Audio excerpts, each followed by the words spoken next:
Devices and Desires by P.D. James. Tuesday the 20th of September. Why do I never think of going on holiday unless there is something specific to do? For some people, most people perhaps, the ideal holiday is getting away and doing nothing. Why does that strike me as a form of torture? I suppose it all goes back to some guilt complex or other in childhood. Adam, you off? Hello, Manny. After I've shown my face at my publisher's party, yes. Yeah, well, I'm glad I caught you. It is Norfolk you're escaping to, isn't it? That's right. Lochsoken, on the coast, not far from East Haven. Doing a bit of writing? Oh, unlikely. I have to sort out my late aunt's affairs, decide whether to sell her house or keep it, and so on. Well, could you do something for me? If the Norfolk CID managed to lay their hands on the Whistler, take a look at him for me, won't you? Check he is now chap in Battersea. Well, the Battersea Strangler? Yeah. Is that likely, Manny, given the timing and the MO? Highly unlikely. But you know Uncle. Every stone in sight must be picked up and turned over. Here, Adam, I've put together some details on the identikit, just in case. Oh, and I've let Rickards know you'll be on his patch. Terry Rickards, remember? I remember. Chief Inspector now, apparently. Done all right for himself in Norfolk. Better than if he'd stayed with us. Anyway, suppose they do lay hands on the Whistler. Why should I do you out of a day in the country? Oh, I hate the country. That's decent of you, Adam. Have a good leave. You must understand, Adam, that poetry is a notoriously difficult market. All the same, Bill. Hello, Adam. Giving our publicity department a bad time again? Hello, Nora. Nice to see you. He is the most uncooperative bastard I've ever met. You'd think he didn't want to be read. He doesn't seem to be doing too badly. It's all because I refused to parachute into Wembley Stadium holding the new book in one hand and a microphone in the other. Or to bawl my verses at Waterloo commuters. All we are thinking of is a tour of the country in a double-decker bus, stopping at schools, pubs, motorway cafes, village halls, you know, The clubs. Commissioner wouldn't like it. Well, come to think of it, would I? Suit yourself. I need a topper. Adam? No, thanks. I'm driving. It must all be rather awkward, Adam. People who read the tabloids must want to know why a Scotland Yard detective wastes his time writing poetry. And people who read poetry must wonder what on earth a bard is doing catching murderers. In a nutshell, Nora, as ever. And that's what makes your recipes foolproof, even for a cack-handed cook like me. Which reminds me, did I hear someone say you're off to Norfolk? I suppose you've been called in to help catch that serial killer, the Whistler, isn't it? That, I'm thankful to say, is a job for the Norfolk CID. No, I'm just off for a few weeks' leave, straight after this. What a bit of luck. I've got some proofs, including a whole lot of original photographs that I really wouldn't want to trust to the post. Do be an angel and drop them off to the author for me. Norfolk is not a small county, Nora, dear. But your aunt lives near Lochsoken, doesn't she? In a converted windmill, didn't you once tell me? My aunt died 2 months ago. Oh, I am sorry. But I will be staying in her house. My house now, I suppose. Well, then that's ideal. Please make sure you hand the parcel to Alice Mayer. She lives in Martyr's Cottage. Now, you won't just leave it at the door, will you? Losing these proofs would be quite disastrous. If Alice isn't at home, her brother Alex may be. He's director of the nuclear power station at Lochsoken. Fine. No. On second thoughts, don't hand it to him. Men can be extremely unreliable. Nora, I promise. If she's at home, I'll hand the parcel to Miss Mayer personally. If she isn't, I'll keep it till she is. I made good time, and by 3 I was driving through Lidset village. A right turn, and I was crossing the open headland towards the fringe of pine trees which borders the North Sea. Suddenly, the potent tang of the ocean, and with it nostalgic memories of childhood holidays, of solitary adolescent walks struggling with my first poems, of my aunt's tall figure, binoculars round her neck, striding towards the haunts of her beloved birds. To my right yawned the dark mouth of a concrete pillbox, undemolished since the war. Ahead, the broken arches of the ruined Benedictine Abbey gleamed golden in the afternoon sun. And then the topsail of Lochsoken Mill, and beyond it, against the skyline, the great grey bulk of the nuclear power station. It was 3:15 when I drew up outside Martyr's Cottage, a substantial L-shaped house whose rear commanded an uninterrupted view over 50 yards of scrub to the sea. Nora Gurney told me to expect you. This is where I live, work, and write. What a splendid room. And as my work involves cooking, it's also my kitchen. So I see. Where shall I leave this? Oh, on the desk, if you don't mind. It's good of you to be so accommodating, Mr. Dalgliesh. I'm afraid Nora is implacable. It's what makes her such a good editor. It was no trouble, I assure you. May I offer you a cup of coffee? Well, I won't if you don't mind. I'd like to get across to the mill and unpack and so forth. Of course. I'll walk you to your car. I was sorry about your aunt. Sorry for you, I mean. To die in your sleep without distress to yourself or inconvenience to others, well, that seems to me an enviable way to go. But to you she must have seemed immortal. She did. I'll miss her. But I'm not sure that I really knew her. And I'm left wishing I'd tried harder. Well, she was a very private person, and it always seemed a little presumptuous to encroach on that sort of self-sufficiency. Perhaps you share it. But if you can tolerate company, I'm having a few people to dinner on Thursday night. They're mostly colleagues of Alex's from the power station. Would you care to join us? 7:30 for 8? That's very kind of you. Thank you. I'd like to very much.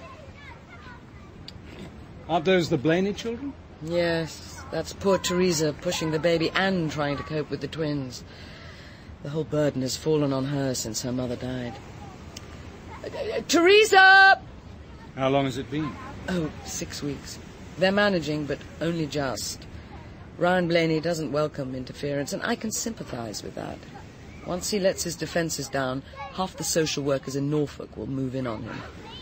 Well, I'd like to give them a lift home, but I think there'd better be someone in the car they know. Oh, I'll come with you. It's Scudder's cottage. Teresa! Yes, Miss Mayor? Here's Mr. Dalgliesh to give you all a lift home. Scudder's cottage, small-windowed, picturesque under its tiled dipping roof, was much lighter inside than I'd expected. A rear door, now open, led to a glass extension giving a view of the headland. Propped on a chair was a large portrait of a woman, painted with remarkable power.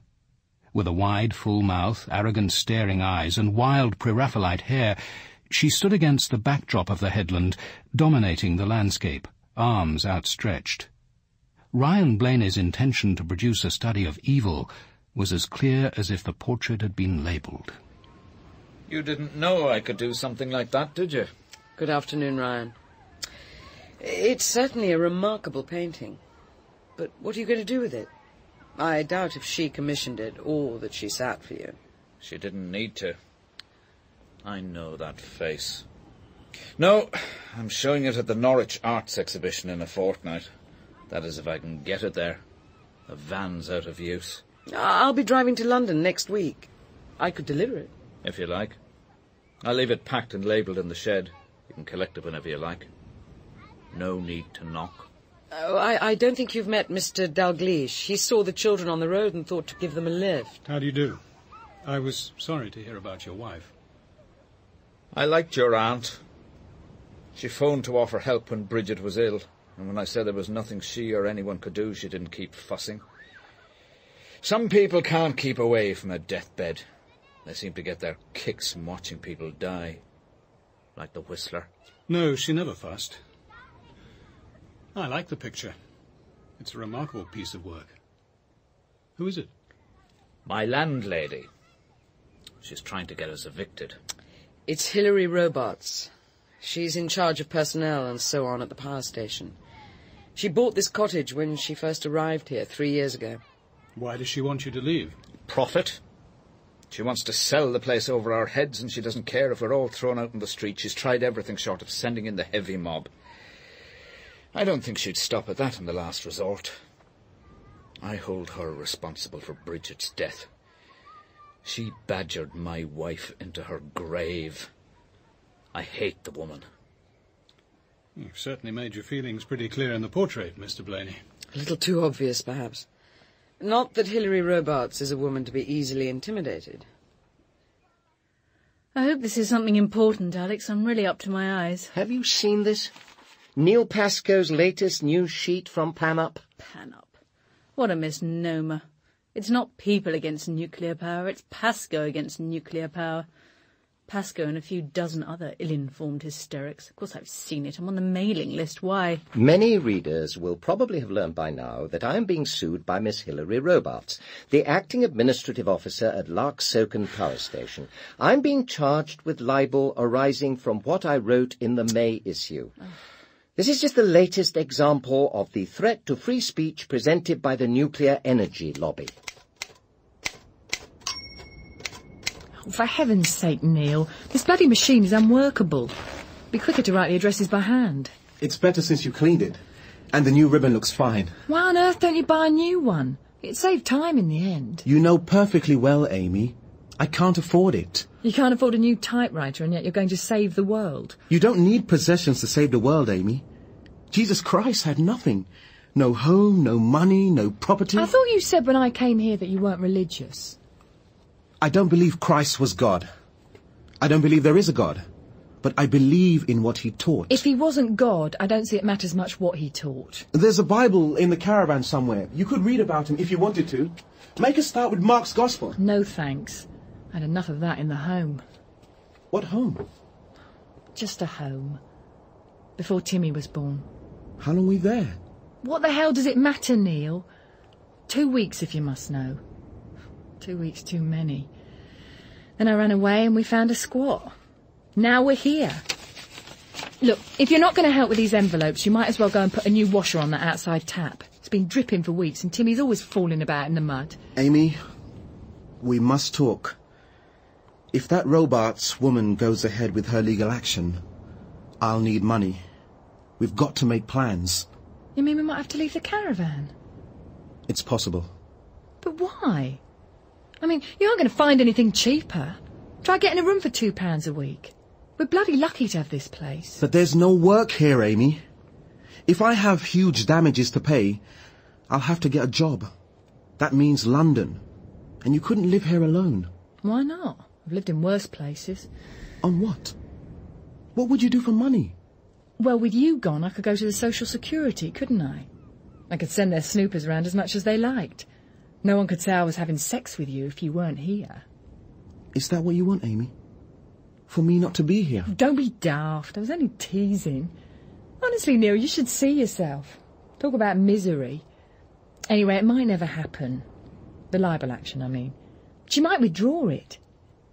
She might even drown on one of those swims she takes every night at 9, regular as clockwork. Maybe the whistler will get her. I can't wish her dead, Amy. You can't preach love and practice hatred. Or you might win the action, and then she'd have to pay you. That'd be a laugh. Not very likely, I'm afraid. I went to the Citizens Advice Bureau in Norwich last Friday. They thought she had a case. They said I should get myself a lawyer. Look, Neil, it'll never come to court. I promise you. This action shows that we, the ordinary people of this country, are making an impact. I've told you, Alex, I've seen it. If Pascoe had any sense, he'd get himself a good lawyer and keep his mouth shut. He can't afford a lawyer, and he won't be able to pay damages. In the interests of the station, I think you should drop it. The man isn't worth the trouble. He is to me. He libelled me and disseminated his libel as widely as he could. A woman whose response to Chernobyl is that only 31 people were killed, who can dismiss as unimportant the world's greatest nuclear disaster, is totally unsuitable to work in an atomic power station. That was a clear allegation of professional incompetence. I'm sorry, but I do not intend to let him get away with it. Hilary, we're trying to win over the locals, not antagonize them. Let it go before someone starts a fund to pay for his defence. One martyr on Larksoken Headland is enough. That's what it's all about, isn't it? The reputation of the station. Your reputation. What about my reputation? If I drop the action now, it will be a clear admission that he was right, that I am not fit to work here. Oh, Hilary, he hasn't hurt your reputation with anyone who matters, and suing him isn't going to help. Anyway, what do feelings matter? It's the work that's important. They matter to me. And that's something you've never understood, have you? Life is about feeling. Loving is about feeling. It was the same with the abortion. Did you ever ask yourself what I felt? What I needed? You forced me to have it. Oh, that's ridiculous. How could I have forced you? I thought you felt as I did, that it was impossible for you to have a child. Oh, no, it wasn't. It would have been inconvenient, embarrassing, awkward, expensive, but it wasn't impossible. It still isn't. All right. Have a child by all means, if that's what you want. Just don't expect me to father it, that's all. But that's not what we're talking about. We're talking about Neil Pascoe and Panup. We have gone to a lot of trouble to promote good relations with the local community, and I'm not having it all thrown away through a totally unnecessary legal action, particularly now, when work is about to begin on the new reactor. Then try to prevent it. And since we're talking about public relations, I'm surprised you haven't mentioned Ryan Blaney and Scudder's cottage. Oh, that's a different My matter. cottage, in case you'd forgotten. What am I expected to do about that? Hand it over to him and his kids rent-free in the interest of good public relations? That has nothing to do with me as director, but if you want my opinion, I think you're ill-advised to try and force him out simply because you've got a legal case. It isn't as if you want the cottage. I do want the cottage. It's mine. I bought it and now I want to sell it. If we're moving to London in the next 3 months, there's not much time. I want to get it on the market as soon as possible. My dear Hilary, if I were you, I shouldn't make any plans on the basis of my possible new job. It's all unsubstantiated rumour. I've had no offer. If it did ever materialise, you and the other senior managers here would be the first to know. Who will you be responsible to? The Secretary of State directly, or the Atomic Energy Authority? Read my lips, Hilary. There has been no offer. Controller of nuclear power. I like it. London will be heaven on earth after this godforsaken hole. Oh, Hilary. Larksoken Mill was built in 1825, a picturesque brick tower 4 stories high. I never asked my aunt, but I guessed that its main attraction for her had been its remoteness, the surrounding bird sanctuaries, and the impressive view of headland, sky and sea from the top story. After I'd taken some of her clothes over to the old rectory for the church jumble, leaving them in the scullery, as was the custom, I climbed up to this room, with its windows at each of the compass points. My aunt had furnished it simply, a small writing table and chair facing the North Sea, a telephone, and her binoculars. It was late afternoon, and the headland lay enriched by the mellow afternoon light, the sea a wide expanse of wrinkled blue, with a painter's stroke of purple laid on the horizon. Far to the south, the roof of Scudder's cottage. To the west, the gables of Lidset village. To the north, the huge bulk of the power station. Directly to my left, the flint walls of Martha's cottage glistened in the afternoon sun, while some way beyond, set among the Californian pines, was the dull, square cottage rented by Hilary Robarts.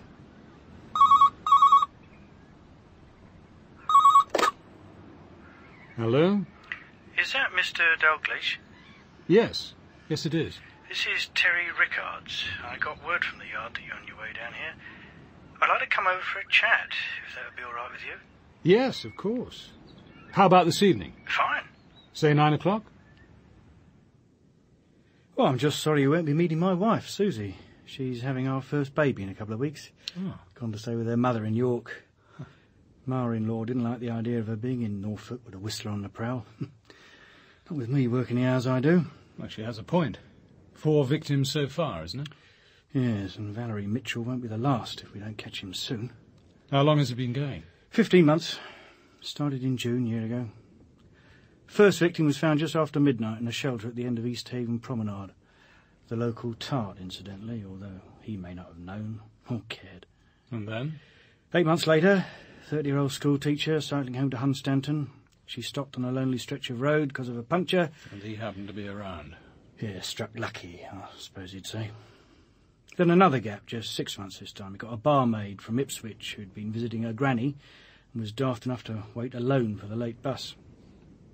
When it arrived, there was no one at the stop. A couple of local youths got off. Well, they'd had a skinful, couldn't tell us much. Except what they described as a kind of mournful whistling coming from deep in the woods. That's where we found her. Then, last week, young Valerie Mitchell, just 15. And she died because she missed the 9:40 bus from East Haven to Cobbs Marsh. This trademark, the whistle. Yeah, heard by the 3 people first on the scene after the East Haven murder. One just heard a whistle. One said it sounded like a hymn. And the third, who was a churchwoman, claimed she could identify it precisely. Now the day is over. Now the day is over, night is drawing nigh, shadows of the evening fall across the sky. It's a Sunday school hymn. Yeah, the devil, these serial murders. No motive, at least nothing that a sane man can understand. We've had a psychological profile, I could have written it myself. A loner, probably from a disturbed family background, may have a dominant mother, could be impotent, with a hatred of women. And some bizarre sexual hang-up all his own. What sexual hang-up? His other trademarks. The ones we've kept out of the media. Each of the victims was strangled, and in each case she was found with her mouth stuffed with hair. Her own hair? You mean he cuts off her hair? Her pubic hair. Cuts off her pubic hair, stuffs it into her mouth. Ye gods. And then he uses the knife on her forehead. What about his M.O.? Well, it's pretty consistent. He chooses a road intersection, drives the car or van into the side of one road, goes across and waits at the other. Then he drags his victim into the bushes, strangles her, carries out his perverted bit of tradecraft, goes back to the car and makes his getaway. With the last 3 murders, it seems to have been pure chance that a suitable victim did, in fact, come along at all. If he doesn't select and stalk his victim, he'd normally expect a long wait. That suggests he's usually out after dark, a night worker, gamekeeper, that kind of job. And he goes prepared, on the watch for a quick kill. Yeah, that's how I see it. Tonight I could make a strike. Tonight I could be lucky. And by God, he's getting lucky. 2 victims in the last 2 weeks. So, you're looking for a local man, a loner, someone who has a night job, the use of a car or van, and the knowledge of hymns, ancient and modern. That should narrow the field. Well, you'd think so, wouldn't you? You know, there's hardly a waking moment when he's not in my mind. Well, when I'm not imagining what he looks like, where he is, what he's thinking.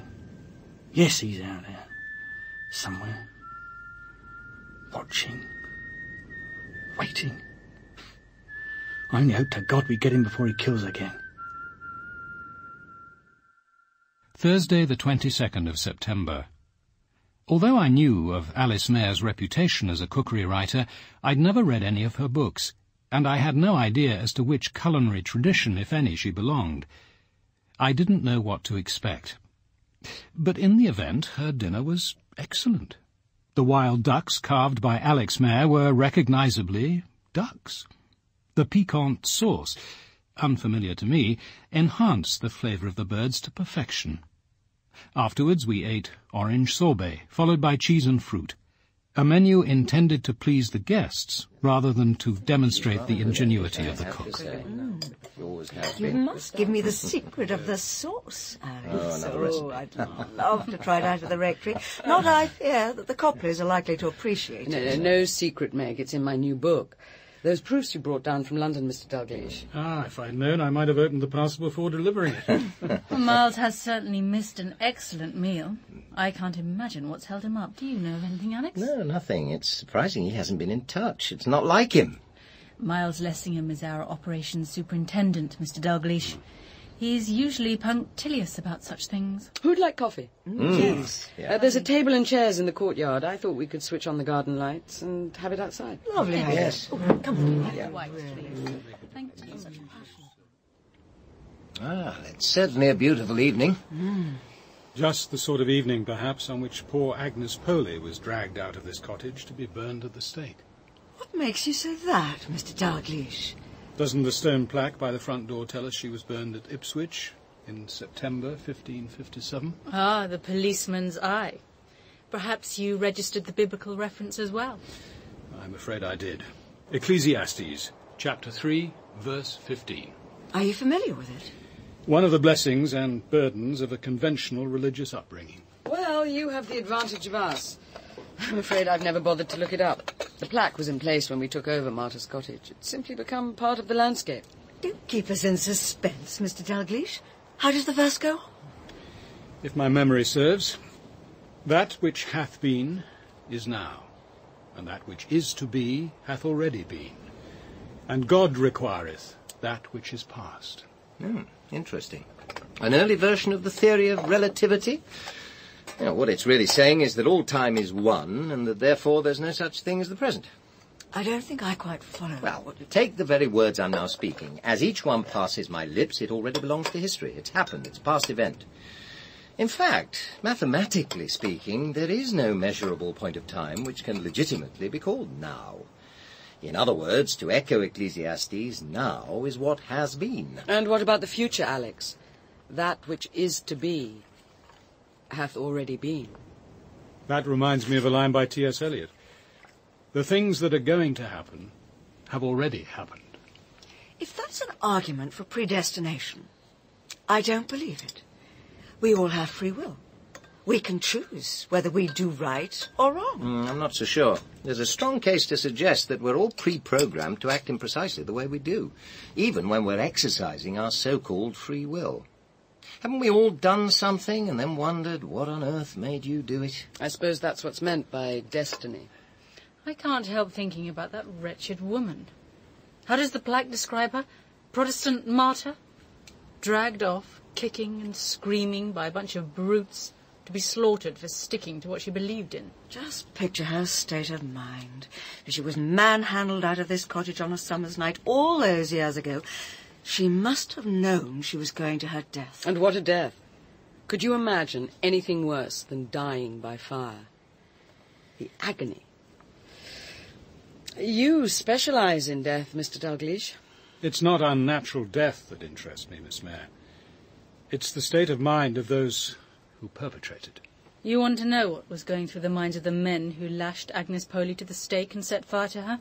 I'll tell you. Rage. Frustration. They'd come up against someone who wasn't prepared to compromise, and a woman at that. I wonder what's going through the mind of the Whistler as he stalks his victims. A mind like that can only be diseased. Even people with diseased minds can be held criminally responsible. That's Lessingham's Porsche at last. Such a noisy car. Every time. Hello, Miles. We've given you up. My apologies, Alice. Too late for dinner, I know. But not, I hope, for a drink. God, do I need one. Where have you been, Miles? We waited for you for nearly an hour. I've been considering how best to answer that question for the last 20 minutes. There are a number of possibilities. I could say that I've been helping the police with their inquiries, or that there was a little unpleasantness on the road, or that I've been involved in a murder. What on earth do you mean? Actually, Alice, it was all three. The Whistler has killed again. I found the body.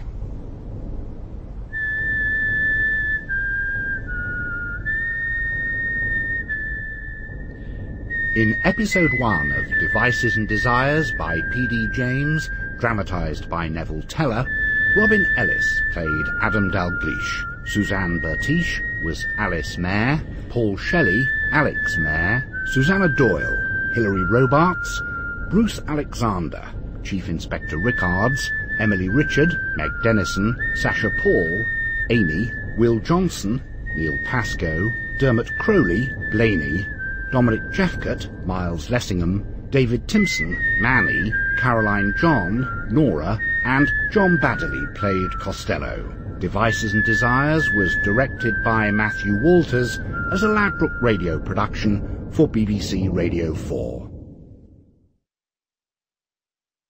Thank you for tuning in to Old Time Radio. If you enjoy our content, please like and subscribe to our channel. For additional support, follow the link in the description. Where have you been, Miles? We waited for you for nearly an hour. I've been considering how best to answer that question for the last 20 minutes. There are a number of possibilities.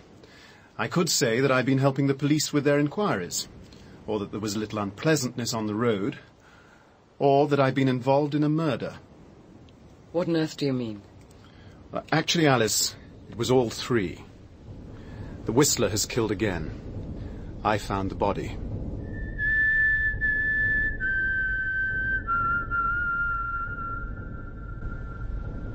I had to be in Norwich this afternoon, so I was driving from there. I just turned off at Fairstead when I nearly crashed into the back of this unlit car skewed across the road. What time was this? Oh, about 7:30. I'd have been here by 7:45. The driver's door was open, and that seemed a bit odd. I thought there might have been an accident, so I went to have a look. There was no one about. I walked a little way into the woods, but it was pitch black, so I decided to leave and mind my own business. It was then I almost tripped over her. God. Here, have some of this. Thanks. I still couldn't see anything, of course, but I knelt down and groped about with my hands. And that's when I touched flesh. I think I touched her thigh. I can't be sure. I went back to the car and got my torch. I shone it on her feet and then slowly up her body to her face. And then, of course, I saw. I knew it was the Whistler. Oh. Was it very terrible? I suppose so, but silly at the same time. She looked grotesque, ridiculous, with those clumps of hair sticking out of her mouth as if she was munching. Oh.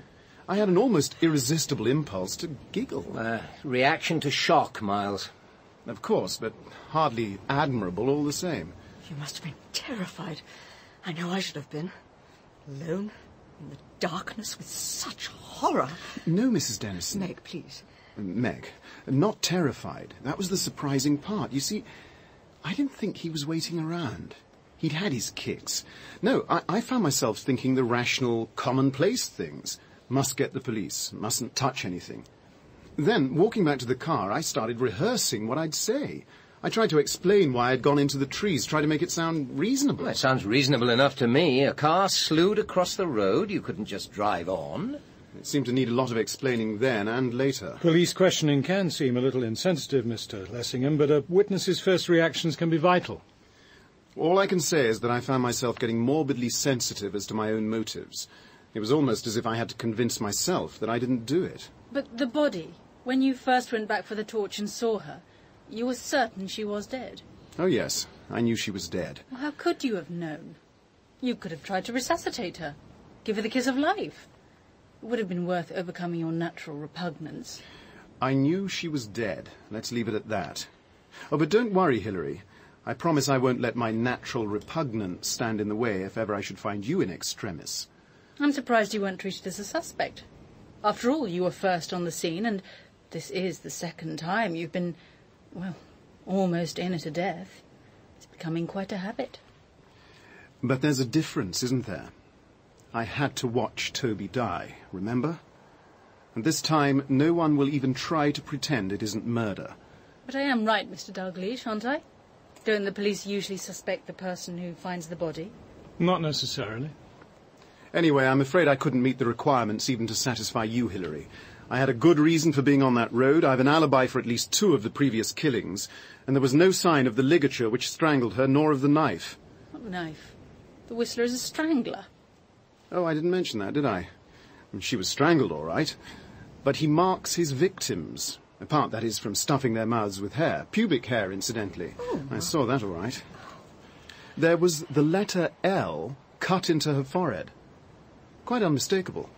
I was talking to a detective constable a little later. He told me it was one of the Whistler's trademarks. He thought the L could stand for Lark-Soken, and that the Whistler might be making some kind of protest about nuclear power. That's utter nonsense. Anyway, there'd been nothing on television or in the papers about any cut on the victims' foreheads. The police are keeping it quiet, or trying to. There's been nothing about the hair, either. Those are the sort of details they can use to weed out the false confessions. This detective was telling me there have already been half a dozen. Didn't Chief Inspector Rickards ask you to keep this information confidential? And that's exactly what I intend to do. Rickards didn't want it to become public knowledge, and it won't. And no one here will pass it on. I must be getting back. Mrs. Dennison, I think you walked from the old rectory. Could I walk you home? Oh. That is, if it's not too early for you. Oh, I'd be so grateful, Mr. Dalgliesh. Thank you. And it's time Teresa was on her way. We should have driven her home an hour ago. I'll give her father a ring. Where is she, by the way? I think she was next door clearing the table a minute ago. Well, I'll find her and Alex can drive her home. I'll get back to my cottage. There's no need for anyone to come with me. As Miles so aptly put it, he's had his kicks for tonight. No, Hilary, I'd rather you waited. I'll walk you once I've taken Teresa home. If you insist. I'll go and get the car out. Yes? Yes, it is. Yeah, we've heard. Miles Lessingham is here. Oh, dear. Oh, yes, I see. Well, thank you for letting me know. Her family have been told, I suppose? Yes, I see. Yes, well, good night, Chief Inspector. Oh, that was Chief Inspector Rickards. They have identified the victim. Christine Baldwin. She was one of our typists. You didn't recognize her then, Miles? I did not. Christine Baldwin, 33, computer operator in the medical physics department. Got married last year. I don't know what you think, but the Whistler seems to be getting rather uncomfortably close to home.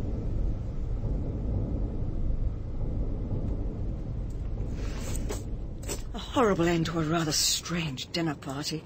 I wish Mr. Lessingham had kept the details to himself, but I suppose it helped him to talk about it, especially as he lives alone. They would have needed superhuman control not to.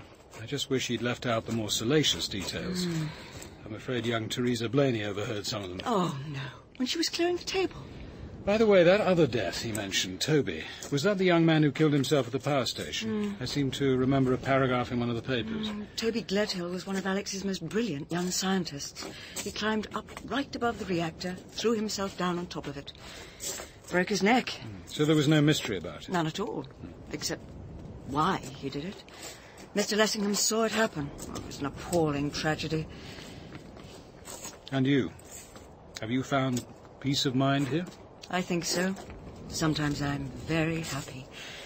I came as far east as I could to escape all my problems in London. I remember the Meg Denison business made quite a stir at the time. And then you find yourself confronting two different forms of menace. The power station and the Whistler. But the menace isn't personal. I suppose I did run away. Perhaps I should have stayed and fought on. But it was becoming a very public war. All I wanted was to be allowed to get on doing the job I loved. But you can't teach in an atmosphere of rancorous political correctness. In the end, I found I couldn't even live in it.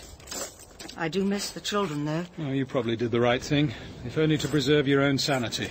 You can't fight intolerance, stupidity and fanaticism single-handed. Do you know, Mr. Dalgliesh, in the end it came down to just 2 letters of the alphabet. How do you mean? They insisted that the blackboard should be called the chalkboard. I'm sorry, but I just don't believe that any sensible person, whatever their colour, objects to the word blackboard. It's black, it's a board. I've called it that all my life. Why should I be forced to change the way I speak my own language? And yet, on this headland, under this sky, it all seems so petty. Perhaps all I did was to elevate trivialities into principles.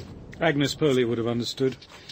She refused to accept that Christ was physically present in the sacrament at the same time as he was physically at God's right hand in heaven.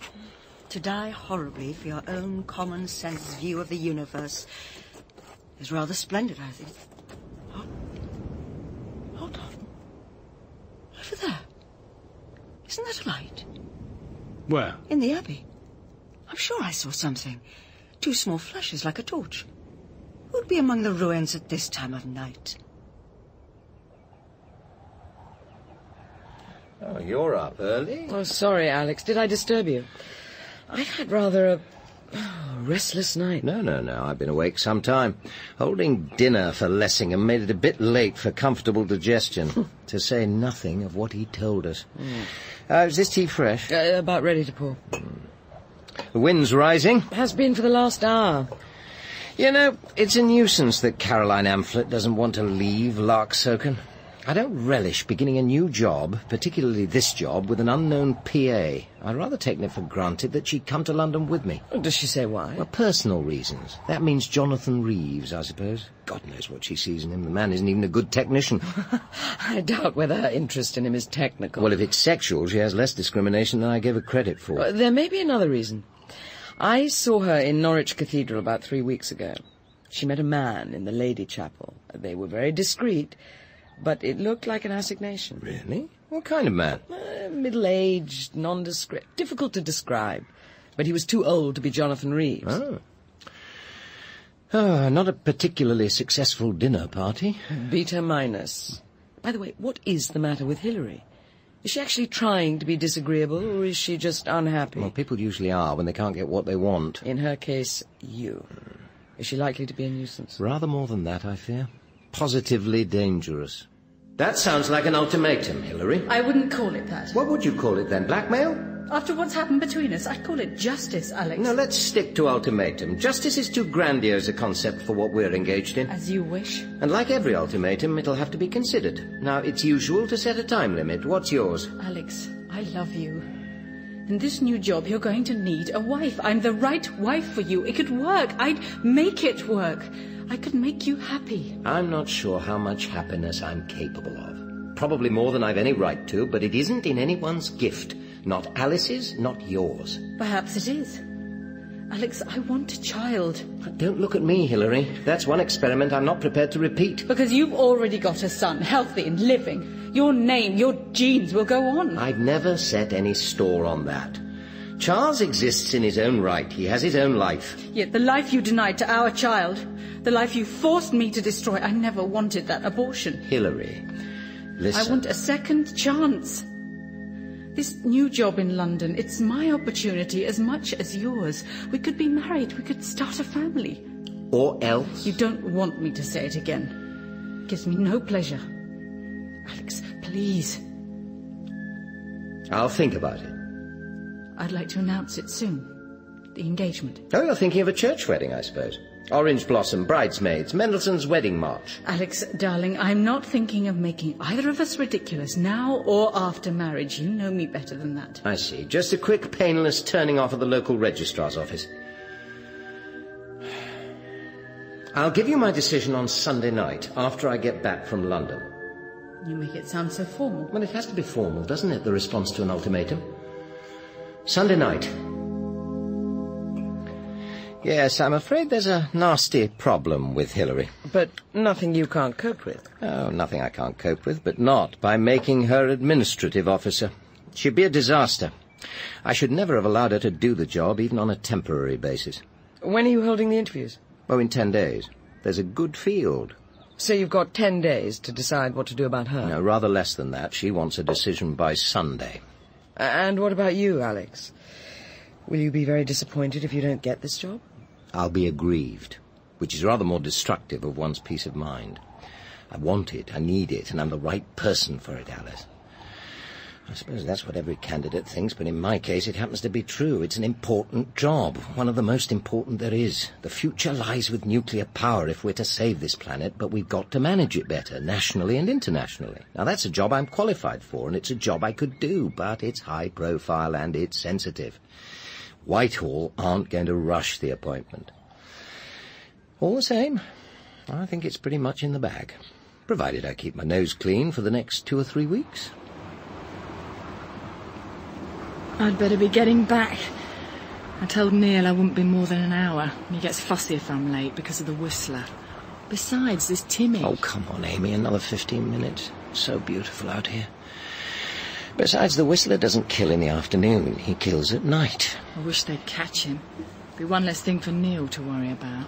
Tell me, doesn't Pascoe ever ask where you're going when you sneak out on Sunday afternoons, leaving him to look after the child? No, he doesn't. And the child is called Timmy. And I don't sneak. I say I'm going, and I go. He must wonder. Oh, he wonders all right. He thinks people are entitled to their privacy. Why torment him? He's probably fond of you. No, he isn't. Not very. It's Timmy he likes. And what other word is there? You can't call it going to bed. I've only been in your bed once, and then you're as jumpy as a cat, thinking that sister of yours might come back unexpectedly. And you can't say we sleep together. We make love, or if you prefer, we copulate. Honestly, Alex, that's disgusting. I think that word is really disgusting. And do you do it with Pascoe? Sleep, go to bed, make love, copulate? No, I don't. Not that it's any business of yours. Neil's my friend. Why don't you do something about that bitch at Lark Soken, the one suing him? You could stop her, you're the boss. I'm not over my staff's private lives. If Hilary Robarts thinks she's been libelled, I can't prevent her going to law. She won't get any money. Neil hasn't got any. And if he has to pay costs, it'll ruin him. I should have thought of that earlier. You ought to be grateful to Neil. If he didn't look after Timmy, I wouldn't be here. Oh, I am grateful to him, Amy. Believe me, I am. And to you. Are you, Alex? How do I compare, then? Am I as good a lay as your ex-wife? Oh, Amy, you're fantastic. I've never known anything like these last few weeks. Never. I can't stop thinking about you. You can. You can stop thinking right now and try some action. Oh, come on, Alex. You can do it again. You know you can. Oh, Amy. Oh. Alice? Meg, come in. As you can see, I'm making lemon curd. Alex and I like it from time to time, and I do enjoy making it, which is excuse enough. We never ate it. Martin and I, that is. I don't think I've eaten it since I was a child. Do you often think of Martin?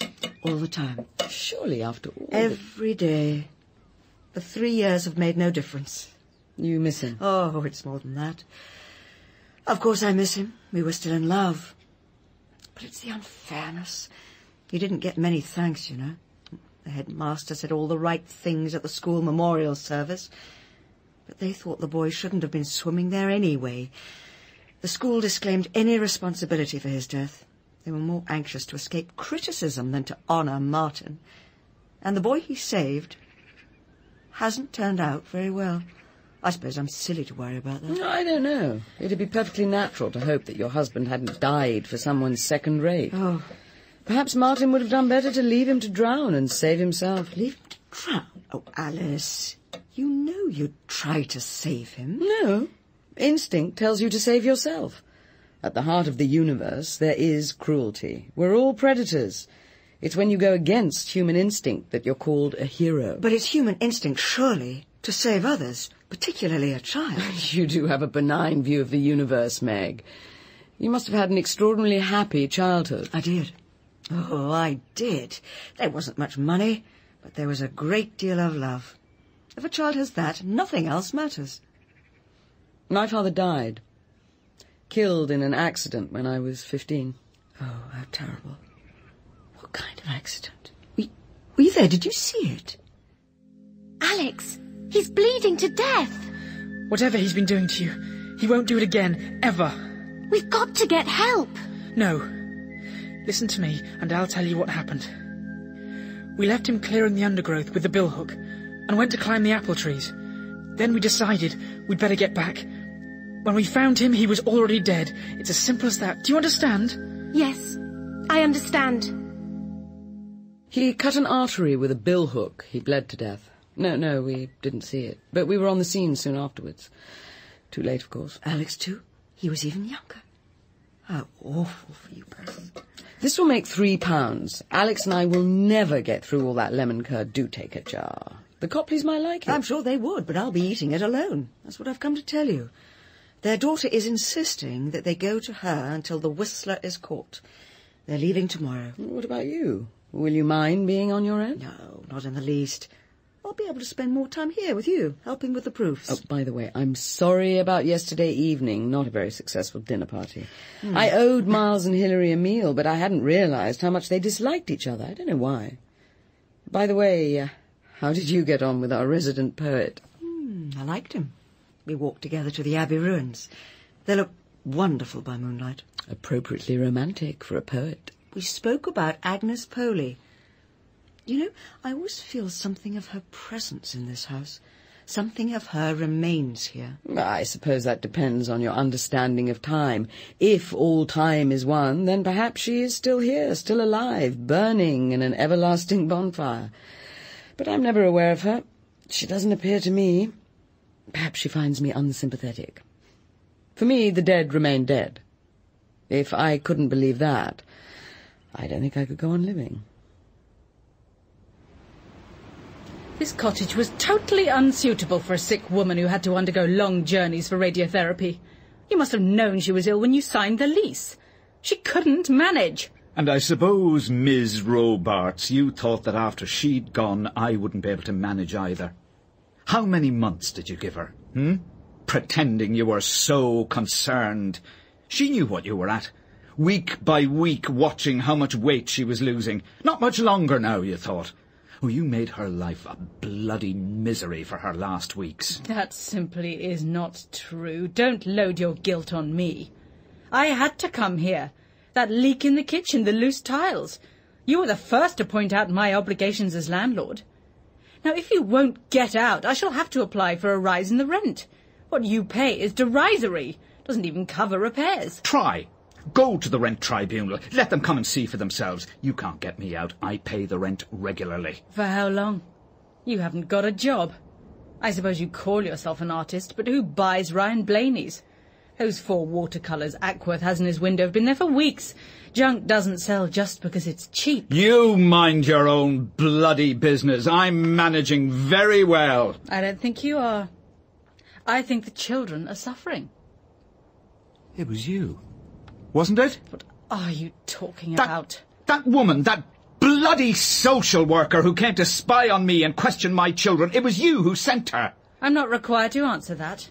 If I did alert them, then it was about time somebody did. Oh, my God, you're evil, aren't you? You'd do anything to get me and the kids out of this cottage. They used to burn people like you. If it wasn't for the children, I'd kill you. But I'm not having them taken into care just for the satisfaction of putting my hands around your throat. Now just get out. Out of my cottage, off my ground, and don't you ever interfere with my life again, or I swear I won't be responsible for the consequences. Sunday, the 25th of September. I spent the morning revisiting Norwich Cathedral, before lunching at a restaurant where, 2 years before, my Aunt Jane and I had enjoyed an excellent meal. Afterwards, I set off for the 15th century church of St. Peter and St. Paul at Saul. I see you're admiring our carvings. I know them of old. You've been here before? Not for some years, I'm afraid. I'd forgotten how wonderful the carvings on these stalls are. It's a magnificent interior. The east window, the screen, that pulpit. An original medieval wine glass pattern. They're a very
Carved on the stone outside Martyr's cottage. That which hath been is now, and that which is to be hath already been. And God requireth that which is past.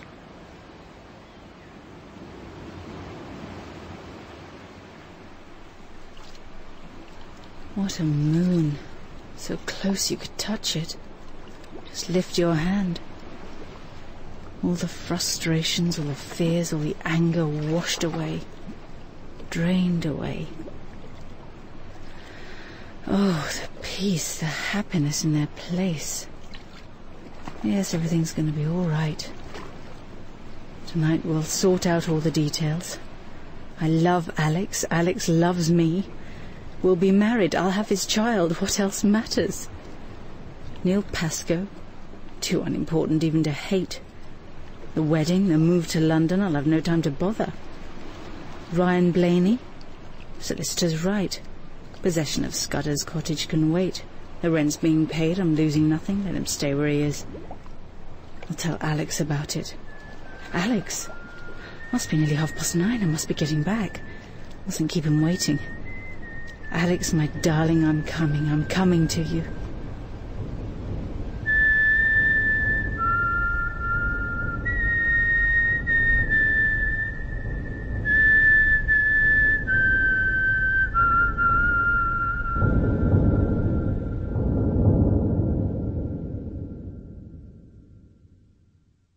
It was early evening when I got home. I kindled a fire, made myself some soup, and listened to a concert. When the music came to an end, I decided to take a brisk walk by the sea before bed. The night was too calm and beautiful to be wasted in nostalgia and futile regrets. I began to walk across the headland to the north. 3/4 of an hour later, I decided to make for the beach. I had a sudden childish impulse to feel the sea washing over my feet. I took off my shoes and socks, then splashed along the fringe of the waves. After a bit, I reached the narrow strip of pine trees. I knew there was a path which cut inland through them, past Hilary Robarts' cottage and so up to the road. I put my shoes and socks back on and trudged through the pebbles to the shoreline. When I reached the powdery sand, I saw that someone had been there before me, a double line of naked footprints. Hilary Robarts, I thought. She must have taken her nightly swim as usual. Yeah, a reasonable supposition, Mr. Dalgliesh. Please go on. Well, the path through the trees lay in front of me. It led from the bright moonlight into the shadows of the pine wood. I switched on my torch. It was then that I caught the gleam of something white to my left. Something white? A sheet of newspaper, I thought, perhaps a handkerchief, a discarded paper bag. I thought I'd take a look. Yes? And then I saw her. I recognized her at once. Her face seemed to leap up in the torchlight. She was lying as you see her, the hair pushed under the upper lip, the letter L carved into her forehead. I've touched nothing, the beach towel, the sandals, the torch. Well, what did you do? I went on up the path, reached the main road and started to jog towards my house, Larksoken Mill, to phone the station. Then I heard the sound of a car.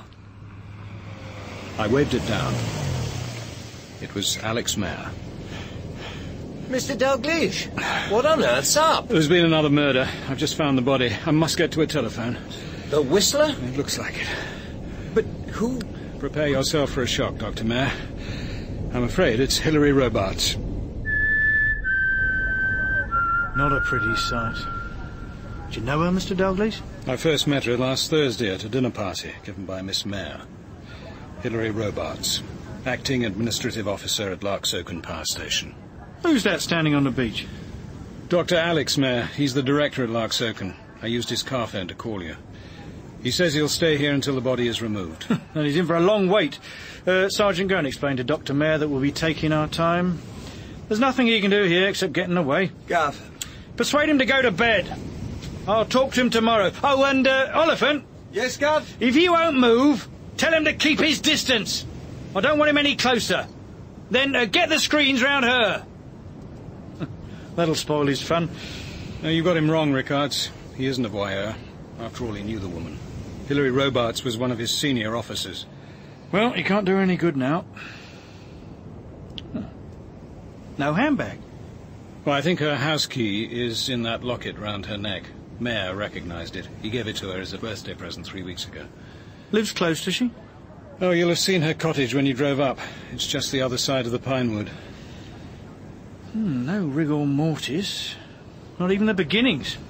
Within the last few hours, by the look of it. That's 2 killings in the past week. This Whistler business is getting out of hand. I agree with you there, Mr. Dalgliesh. Especially since this one's certainly not down to the Whistler. Really? What makes you say that? Simple. The Whistler's dead. Killed himself in a hotel at East Haven sometime around 6 o'clock. I've been trying to reach you all evening to let you know. Yep, the Whistler's dead. And this... well, this is something different.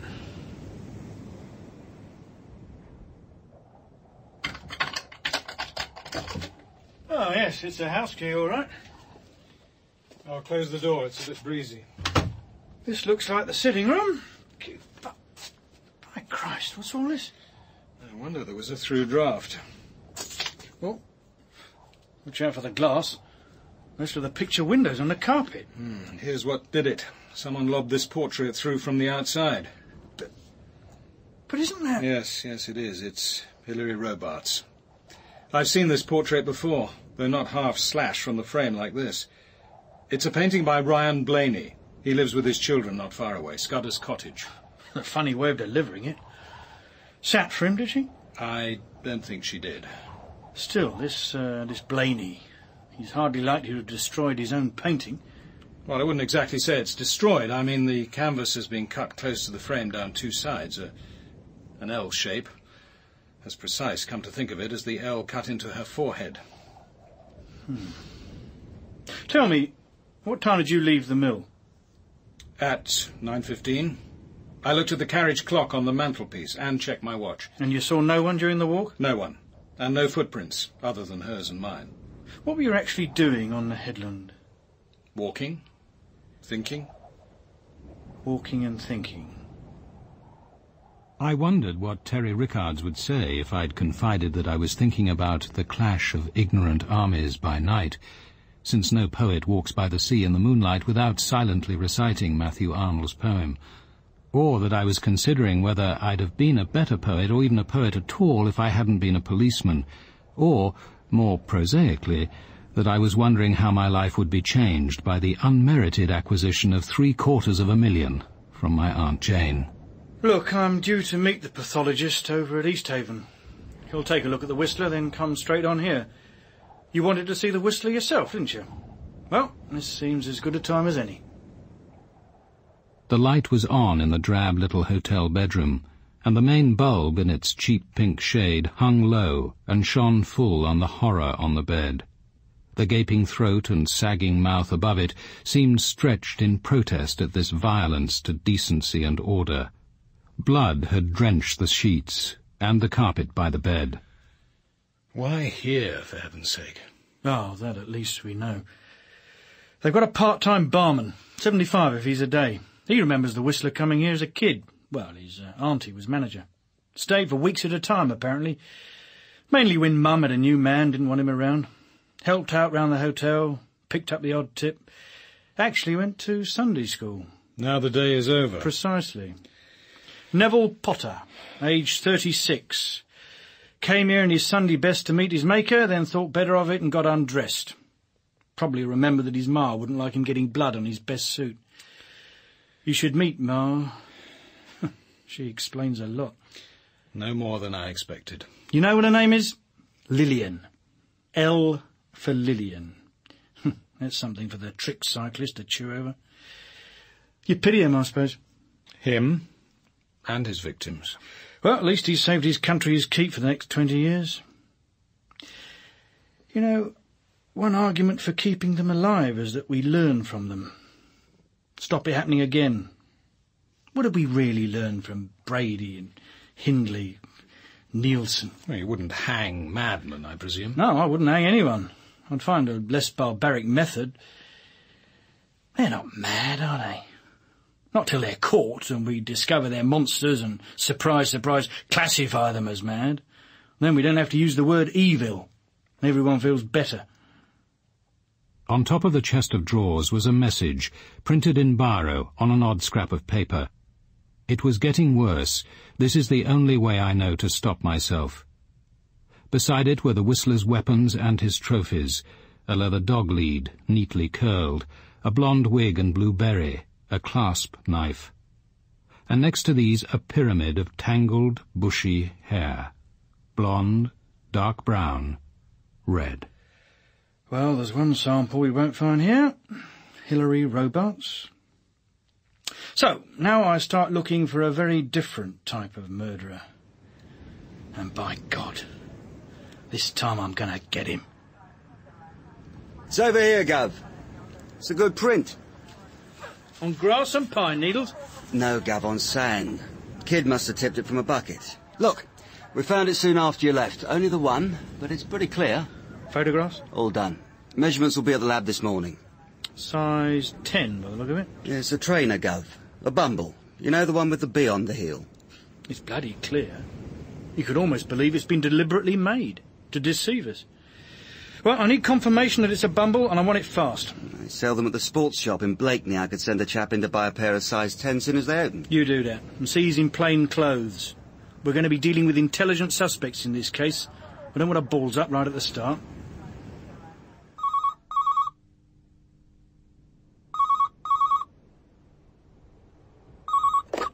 Hello?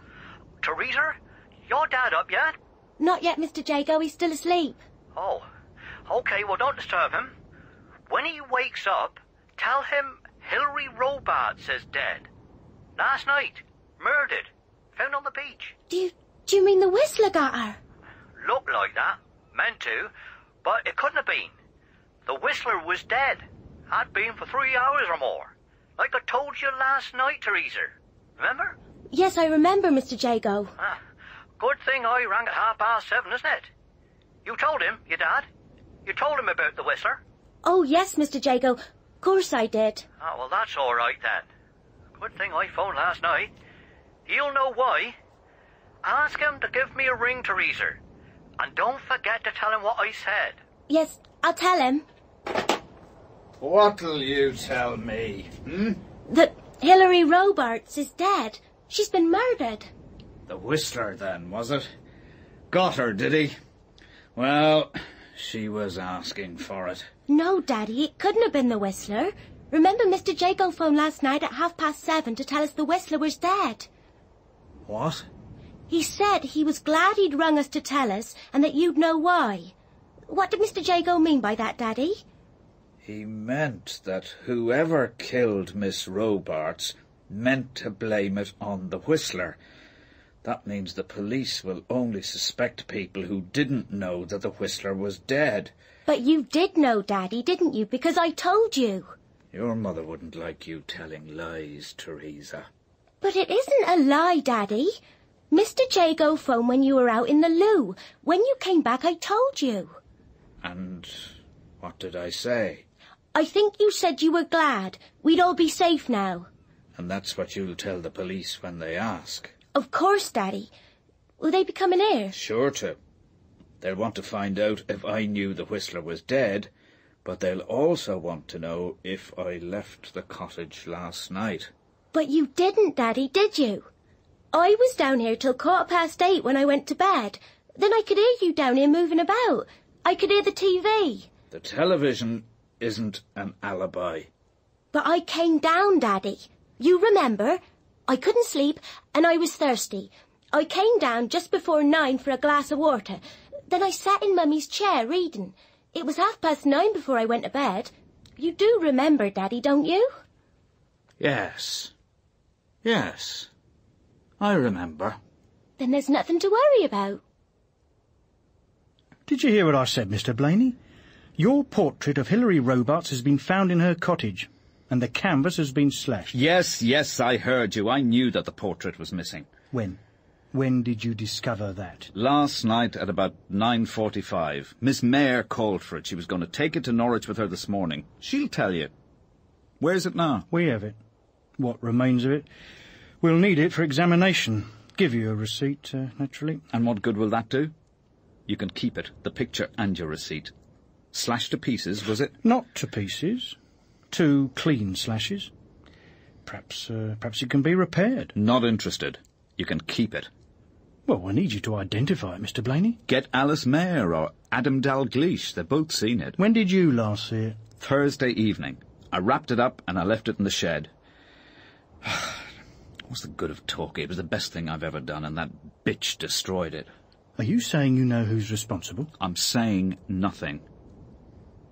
Right, well, we'll be back, Mr. Blaney.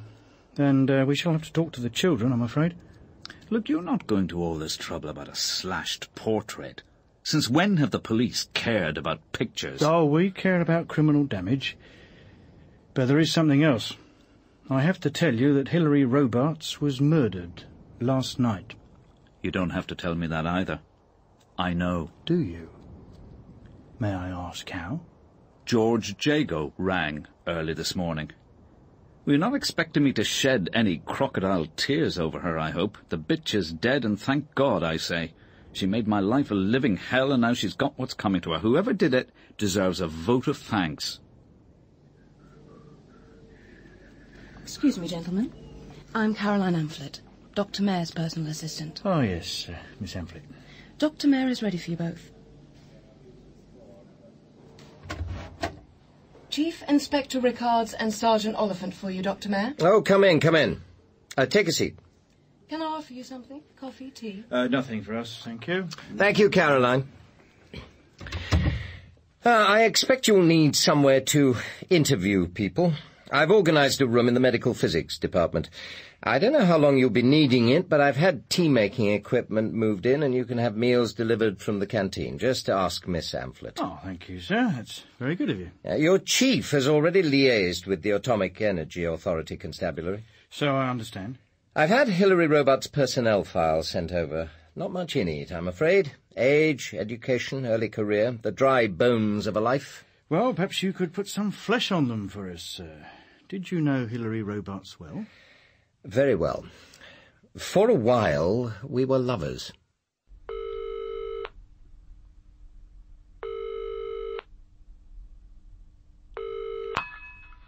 Jonathan Reeves. Jonathan, I have to see you now. Can you get away? Caroline? Yes, of course it's me. Can you get away? I think so. Then I'll meet you in the library, at once. It's important, Jonathan. I must see you now. Would you say Miss Robarts was popular, sir? She was highly efficient, Inspector. The two, I find, do not invariably go together. She was respected. And when did your affair end, Dr. Mayor? About 3 or 4 months ago. Without bitterness? Alex, I love you. In this new job, you're going to need a wife. I'm the right wife for you. It could work. I'd make it work. I could make you happy. We could be married. We could start a family. Well, I think we both had some regrets, but neither of us imagined that our relationship would be lasting. It was no grand passion, Inspector. Was there another man? No, none that I knew of, but then there's no reason why I should know. So you'd be surprised to learn that she wrote to her solicitor in Norwich asking for an appointment to discuss her will, because she was expecting shortly to be married. We found the unposted letter among her papers. It's dated 25th of September. Yesterday. No, I'm afraid I can't help you, Inspector. She seemed to live a pretty solitary sort of life. Of course, it's perfectly possible that some man from her past had re-emerged and that they'd come to an arrangement. There seems to be a feeling locally that she wasn't much help to you during the public inquiry into the second reactor here. She didn't give evidence, did she? No, the fact is I decided not to involve her with the public side of our work. At several of our open days, she was less tactful than she should have been with some of the questioners. I was a visitor on one of those open days. Oh, were you, Sergeant? Someone asked her about Chernobyl. She made a remark, didn't she, about only 30 dead, so what were people worrying about? Isn't that what she said? In comparing the Chernobyl death toll with other industrial fatalities, she was making a perfectly reasonable point, though she could have done it with more tact. You see, we get rather tired of explaining to the public that the Russian RBMK type of reactor had a number of design weaknesses not shared by the Magnox, AGR and PWR designs. As a result, a similar accident here is impossible. It won't happen here, it can't happen here, and in fact it didn't happen here. All that hardly matters, does it, if we get the results of it? Wasn't Hilary Robarts suing someone for alleged libel arising from that meeting? Yes, I think that's generally known. Frankly, Inspector, I believed her mistaken. She had a legitimate case, but she wasn't likely to get satisfaction by going to law. And you tried to persuade her not to, in the interests of the station? And her own, yes, I tried. Right, you'll need to know my movements yesterday. Perhaps I can give them to you now. We both have a busy day ahead, I imagine. Oh, thank you, sir. I was in London on Friday and Saturday and started back for Larksoken yesterday morning. I lunched in a pub on the way and got home at about 4. I had a cup of tea, went for a walk on the headland and was back in Martyr's Cottage about an hour later. And that would be? Oh, well, 5:30 or thereabouts. At about 7, I had a quick supper with my sister, and I left for the power station at 7:30 or soon afterwards. I was working in the computer room here last night until 10:30 when I left for home. I was driving along the coast road when I was stopped by Commander Dalgliesh with the news that Hilary Robarts had been murdered. The rest you know. Well, not altogether, Dr. Mayor. Were you alone in the computer room? I was engaged on my research. There was no one with me in the room, though there were plenty of people on site.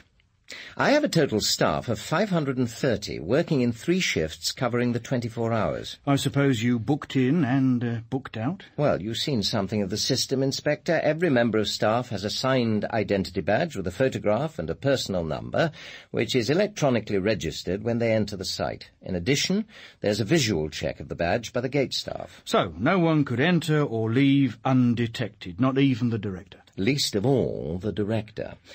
My check-in time will be recorded, and I was seen arriving and leaving by the gate officer on duty. And there is no other way into the station, sir, except through the guardhouse? Well, not unless you tunnel under the wire. You've been unfortunate, Dr. Mayor. 3 violent deaths of members of your staff within the space of 2 months. First, Dr. Gledhill's suicide, then Christine Baldwin's murder, and now Hilary Robarts. The verdict on Toby Gledhill was that he killed himself while the balance of his mind was disturbed. Was the balance of his mind disturbed, sir? He was working with you here on the research side, wasn't he? I have no way of knowing the state of his mind, Sergeant. What I'm sure of is that he killed himself and that he did it unaided. No doubt, at the time, he felt he had sufficient reason. Christine Baldwin's body was found by one of your staff, wasn't it? Miles Lessingham. He told us he was on his way to have dinner with you and Miss Mayor. I suppose he gave you all a graphic description of his experience? Well, natural, I'd say. Difficult thing to keep to yourself. Well, virtually impossible among friends. Which he was, of course. All friends together. So you got all the gory details fresh from the scene, including the ones he'd been specifically told to keep to himself. Now, who was at Martha's cottage when Mr. Lessingham arrived? Oh, my sister Alice and I, of course. Hilary Robarts.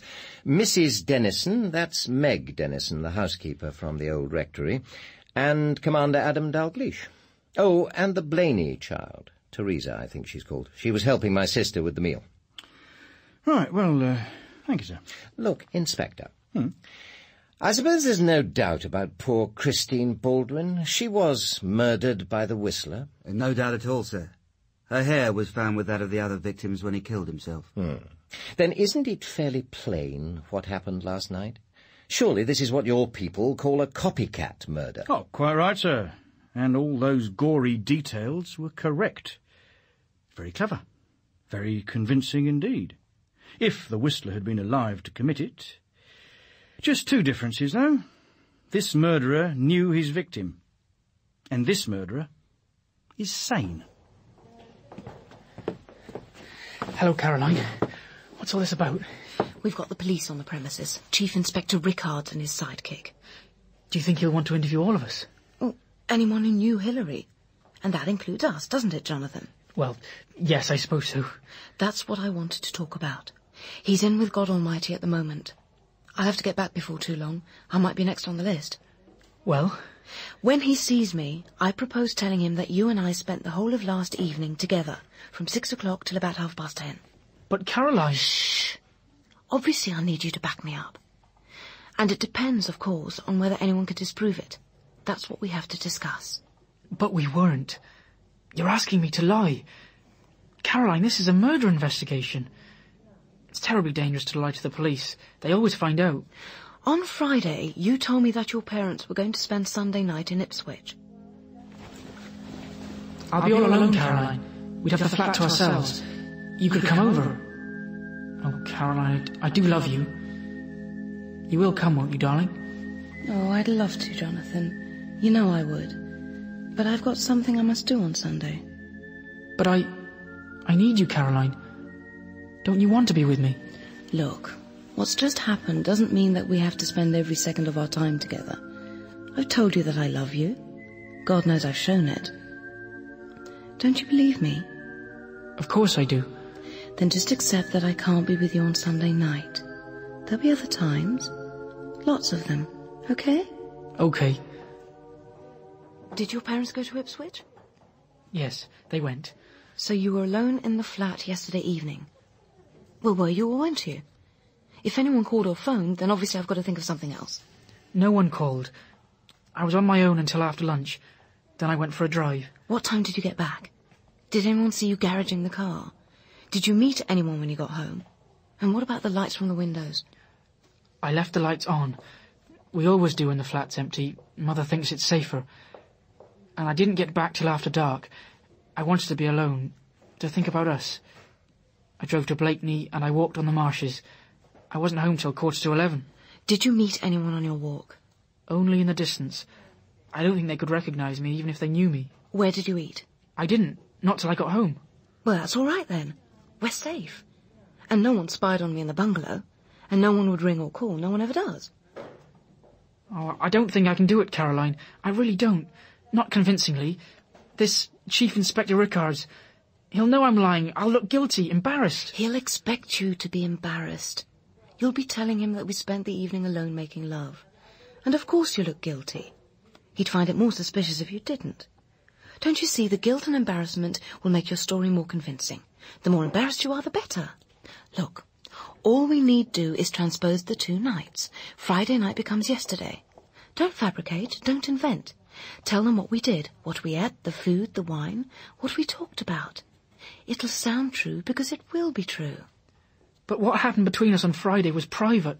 It was for us alone. Sunday. It happened on Sunday. And it's not private any longer. Murder destroys privacy. We made love. No doubt the police will use a coarser word. If they don't speak it, they'll think it. But we made love in my bedroom on my bed. On Sunday. Remember? Oh, God, Caroline, I'm so sorry. It's only because I love you so much. I'm not very good at this.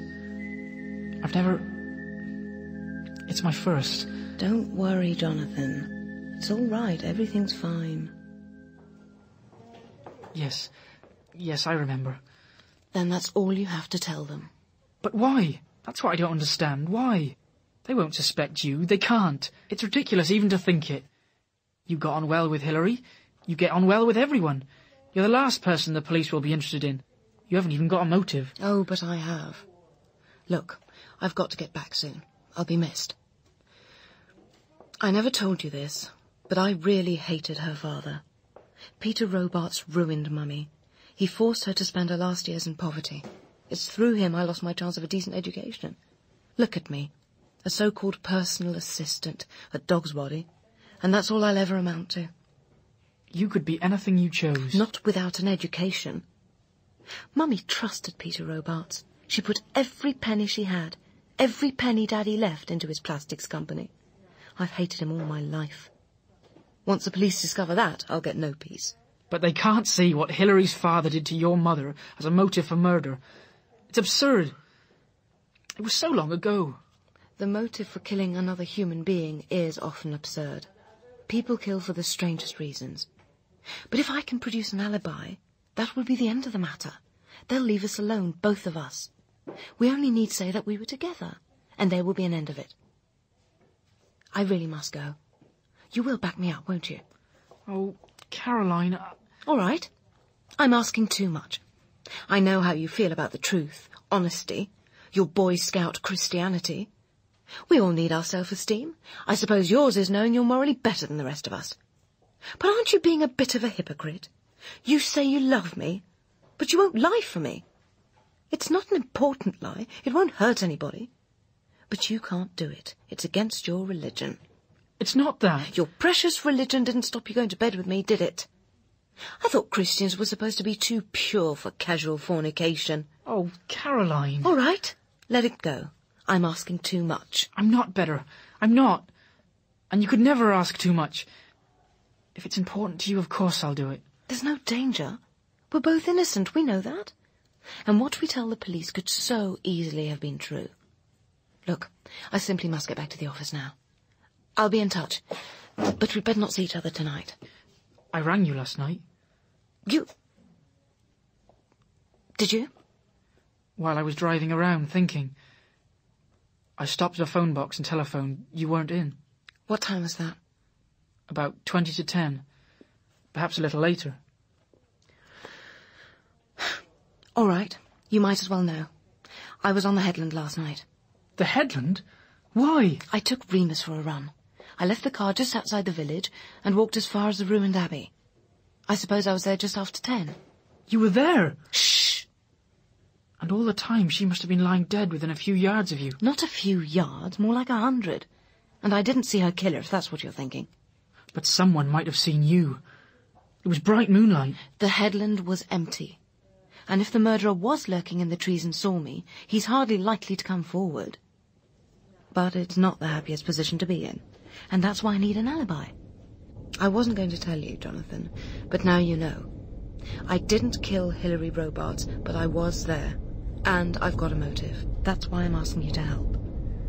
My darling, of course I'll help. I love you, Caroline. I won't let you down. You can depend on me.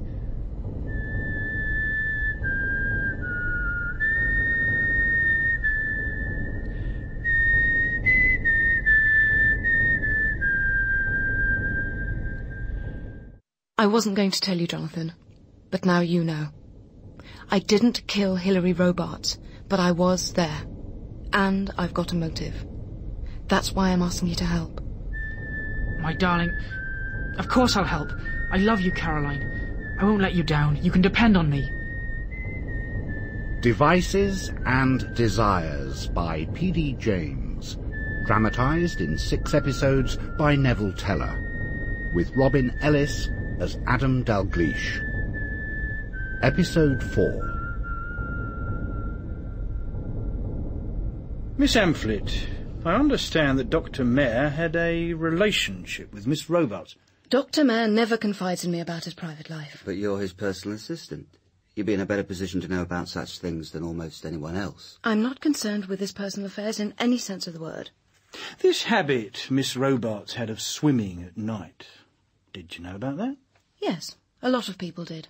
She kept up a regular routine well into the autumn. 9 o'clock every night. Except the night she went to dinner with Dr. Mayer and his sister. Last Thursday, wasn't it? Oh, well, I don't think she was obsessive about it. You knew about the dinner party? Miles Lessingham mentioned it. Now, let's turn to yesterday evening. Miss Robarts was killed sometime after 7 o'clock. Where were you? At home, in my bungalow. I was there from about 6. Alone? No, Sergeant. I was with my boyfriend. And he is? Jonathan Reeves. When did he leave? About 10:30. And were you together all the time? All the time, Chief Inspector. All the time, Chief Inspector. Well, thank you, Mr. Reeves. We may ask you some more questions later. I understand. Thank you. He was jumpy as a cat, Gov. I think he's lying. Nah, not necessarily. Perhaps just frightened, embarrassed. Neither of them has an obvious motive, and there's no evidence that they knew the details of the Whistler's little habits. Unless this Lessingham bloke spilled the beans to Caroline Amphlett when he told her about Thursday's dinner party. Were you aware, Mr. Lessingham, of the relationship between Dr. Mayer and Miss Robarts? I thought it likely they'd been lovers. Did you know it had ended? I assumed so. Look, if you want details of Dr. Mayer's personal life, you'd better ask him yourself. I've enough trouble managing my own. But you weren't aware of any difficulties caused by the relationship? Resentment, accusations of favouritism, jealousy, perhaps? Not from me, I assure you. My interests lie elsewhere. Did you like Hilary Robarts? No. Why not, Mr. Lessingham?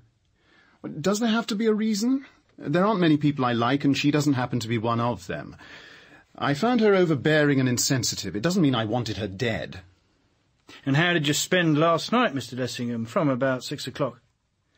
I have a 30-foot sailing boat berthed at Blakeney. I often go sailing on a Sunday. I went out yesterday on the morning tide. I was out till nearly 10 at night.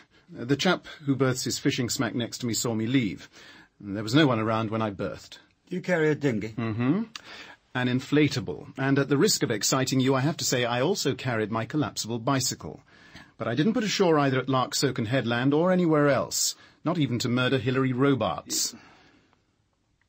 This portrait of Miss Robarts, did you ever see it? We all did. George Jago, the manager of the local Hero, put it up for a week in the bar, but Blaney didn't slash it. Why not? A creative artist or scientist doesn't destroy his own work. One last point. Miss Mayor's dinner party. You gave the guests a description of the Whistler's methods, including information we'd specifically asked you to keep to yourself. One can hardly arrive 2 hours late for a dinner party without some explanation. I'm afraid that keeping quiet would have needed more self-control than I was capable of at the time. And I thought they were entitled to a vicarious thrill. Besides the people at that party, did you pass on details of that murder to anyone else? To Caroline Amphlett, for instance? I did not. And now, if you've no more questions, I have a power station to run. Would you or Sergeant Oliphant care for coffee? Thank you, no, Miss Mayor. I see you're busy. Correcting proofs takes up an inordinate amount of time, Chief Inspector. I have a new book coming out for Christmas. Now, Hilary Robarts. I can't help you about her death, I'm afraid. I was here all evening. My brother gave me the news when he got home last night. But I can tell you a little about her portrait. Oh, Alice, isn't this all so horrible? May I introduce Mrs. Dennison? Meg, this is Chief Inspector Rickards and Sergeant Oliphant. Oh, I'm sorry. I'm interrupting, but I had to get out of the house. This is appalling news, Inspector. Are you absolutely certain it couldn't have been the Whistler? Not this time, madam. The timing's wrong. I told you that when I rang this morning, Meg. I just kept hoping there'd been a mistake. That he'd killed her and then himself. That Hilary Robarts was his last victim. It couldn't have been the Whistler. He was dead. I think this is what's called a copycat murder. Oh, it's horrible. It's horrible. Having started, would he go on? Like the Whistler did, death after death, no one feeling safe? I shouldn't let that worry you, Mrs. Dennison. But of course it worries me. It must worry all of us. We've lived so long with the horror of the Whistler. It's appalling to think that it's starting all over again. How much do you know about nuclear power, Mr. Dalgliesh? It might be wise to assume that I know nothing. Hello, Alex. I've asked Miles Lessingham to join us. Mr. Dalgliesh, we meet again. I've invited Mr. Dalgliesh on a tour of the plant, Miles. I'll come with you as far as I can, but I have to be back in the office by 3. Of course. That's the turbine house to our right. The reactor building and the cooling plant are behind it. We run Magnox thermal reactors here, Mr. Dalgliesh. Somewhat past their sell-by date, I'm afraid. It's a type first commissioned in 1956. The fuel is uranium metal. To conserve the neutrons, it's clad in a magnesium alloy called Magnox, hence the name. Is this the type they have at Sizewell? One of them. They've also got one of the new generation pressurized water reactors, the PWR. Now that's what we're in line for in due course. We're planning to run the two types in tandem for a bit and then change over entirely. It was an extraordinary couple of hours. Garbed in protective clothing, we stood in the great turbine hall, ears pulsating, while Mayer produced his facts and figures about pressures, voltages and braking capacity. We looked down to where the spent elements lay like sinister fishes underwater in the fuel cooling pond. By the time we reached the reactor house, Mayer had left us. I stood alone with Miles Lessingham on a high walkway, looking down at the black charge floors of the 2 reactors. Remembering Toby Gledhill, I glanced at Lessingham. His face was white and taut. Shock is an odd phenomenon, Mr. Dalgliesh. For weeks afterwards, I dreamt of watching Toby fall. Then suddenly the dream stopped. I thought I'd be able to look down at the reactor charge floor and put the image out of my mind. Well, I can, most of the time, but sometimes, like now, I can see him lying there so clearly it could be real. I got to him first, you know. Oh, I knew he was dead. He looked very small, disjointed, a rag doll. All I was aware of was that ridiculous symbol of a yellow bee on the heel of his trainers. Christ, was I glad to get rid of those bloody things. Look, Alice, perhaps you'd rather I went. I'll get back to the rectory. Nonsense, Meg. Help yourself to coffee. You may as well stay and hear what happened last night. You've no objections, I take it, Chief Inspector? Oh, not at all. You said you were here all evening. That's right, Sergeant. From 5:30. My brother arrived back from London at around tea time. He went for a walk, had a light meal, and left for the power station at about 7:30. I settled down to work on my proofs. I switched on the answer phone so as not to be disturbed. And you didn't leave the cottage for any purpose? Not until 9:30. Let me tell you the story in sequence. At about 8:10, it suddenly struck me that with the answer phone on, I might miss an important call for my brother. It was then that I heard George Jago's message that the Whistler was dead. You didn't ring anyone else to let them know? I knew it wasn't necessary, Sergeant. Jago runs his own information service. I came back into the kitchen and worked on my proofs until about 9:30. Then I thought I'd collect Hilary Robarts' portrait from Ryan Blaney. I'd promised to drop it in at the gallery in Norwich on my way to London, and I wanted to make an early start in the morning. I rang Scudder's cottage, but the line was engaged. Then I got out my car and drove over. I went straight to Ryan's painting shed. He said he'd leave it there for me to pick up, but it wasn't there. Exactly what happened next? I left the light on in the shed and went across to the cottage and knocked on the door.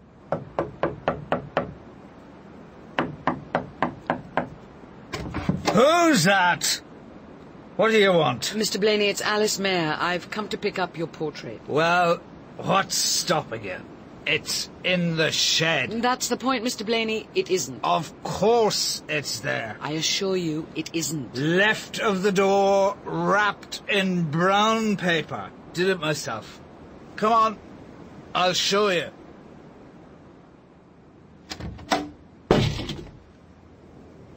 Oh, God. It's gone.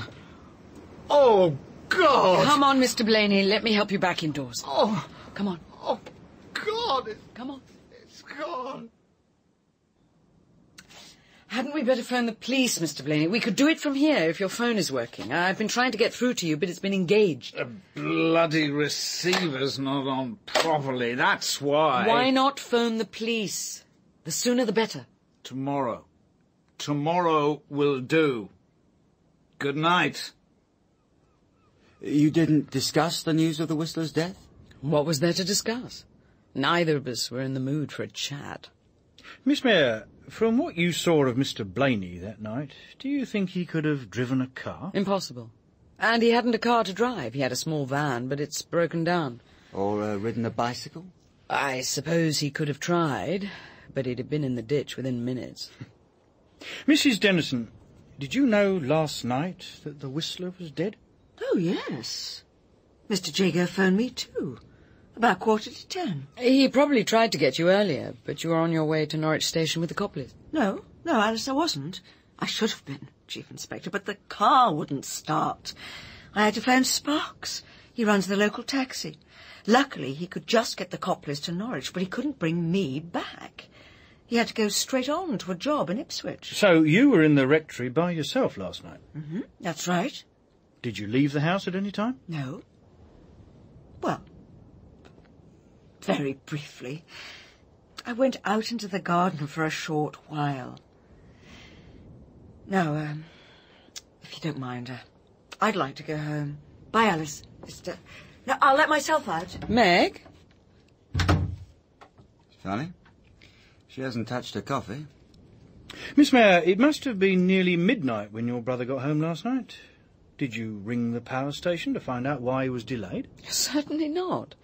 Alex isn't my husband, and he isn't my child. I don't check on his movements. I'm not my brother's keeper. But he lives with you. You do talk, don't you? For example, you must have known about his relationship with Hilary Robarts. Did you approve? To approve or disapprove would have been as impertinent as that question.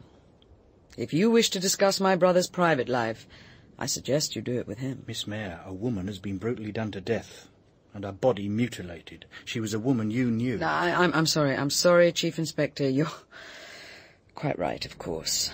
I'll help you all I possibly can. This won't take much longer, will it, Inspector? I've got the full pub down there and only two on duty. They can't go on managing on their own. Perhaps you don't need me, Mr. Rickards. Yeah, I think you'd better stay, Mrs. Jago, if you don't mind. We'll be as quick as we can. Now, this painting of Miss Robarts... I knew it'd bring bad luck. An evil picture, if ever I saw one. Oh, we don't see how you can say a picture is evil, my dear. Not a picture. Evil's what's done by people. Granted, it wasn't the kind of picture you'd want hanging on your sitting room wall. Or in the bar, come to that. Pity you ever did, George. Why did you, Mr. Jago? Well, no, Sergeant, that's quite simple. Because Ryan Blaney asked me to, that's why. Well, did he hope to sell it?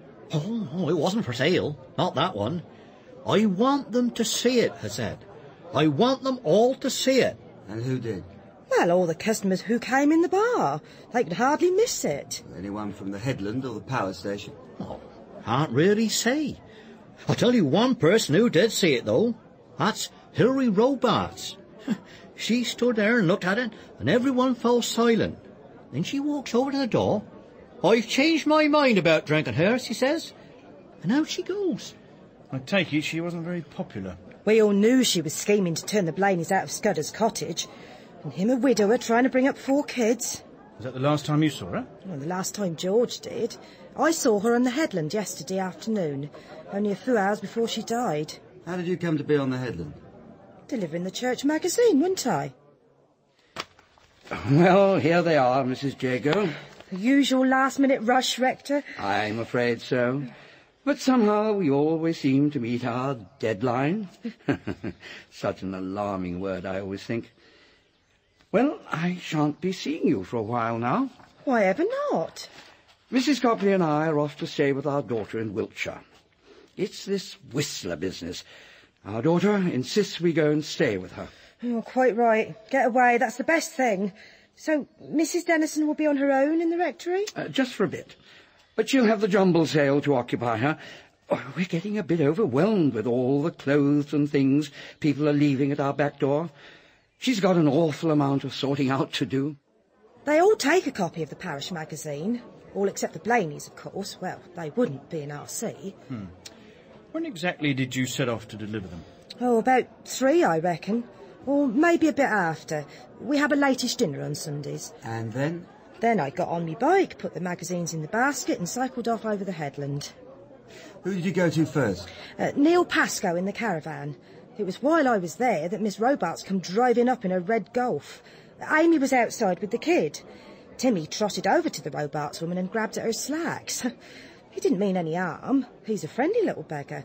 But he'd been mucking about in that muddy patch under the tap. She pushed him away. The kid fell on his bum and started bawling. And then all hell was let loose. Amy's certainly got a tongue in her head. What about Mr. Pascoe?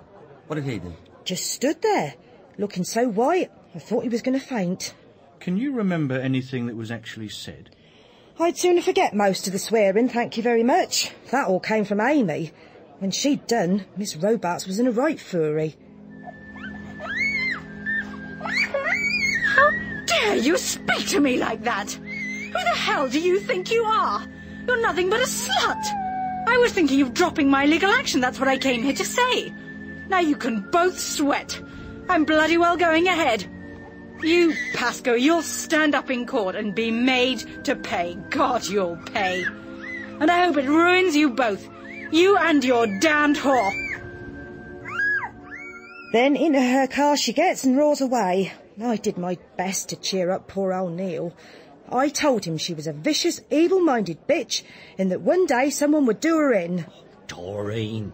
Not wrong, was I? Oh, I'm not supposed to, Mr. Reeves. Couldn't you come back when Mrs. Simpson's here? It's only her birthday I want. I know it's soon. Just imagine what she'd feel like if I forgot. I don't know. No one will ever know how I found out. Old Simpson would murder me. I mean, personnel records. Oh, go on, Cheryl. It won't take a second. Keep a lookout. I've got to do this combination lock. Oh, I always get it wrong when I hurry. Just a mo. Here we are. We've got to be quick. Amphlets. Here it is. Oi, give that back. Just a minute. Name, place of birth, father, mother, home address. Where's birthday? There, the 14th of October. Now quick, let me get this back in the safe. It's a good thing you checked. What do you do to celebrate? If the weather stays good, you could always have a picnic on the boat. What boat, Shirley? We don't have a boat. Well, Caroline does. She bought Mr. Hoskins' old cabin cruiser. I know because my Uncle Ted saw the ad in the post office window in Lidset. But when he rang, Mr. Hoskins said it had been sold to Miss Amplet from Larksoken. Good God. When was all this? 3 weeks ago. She must be keeping it a surprise.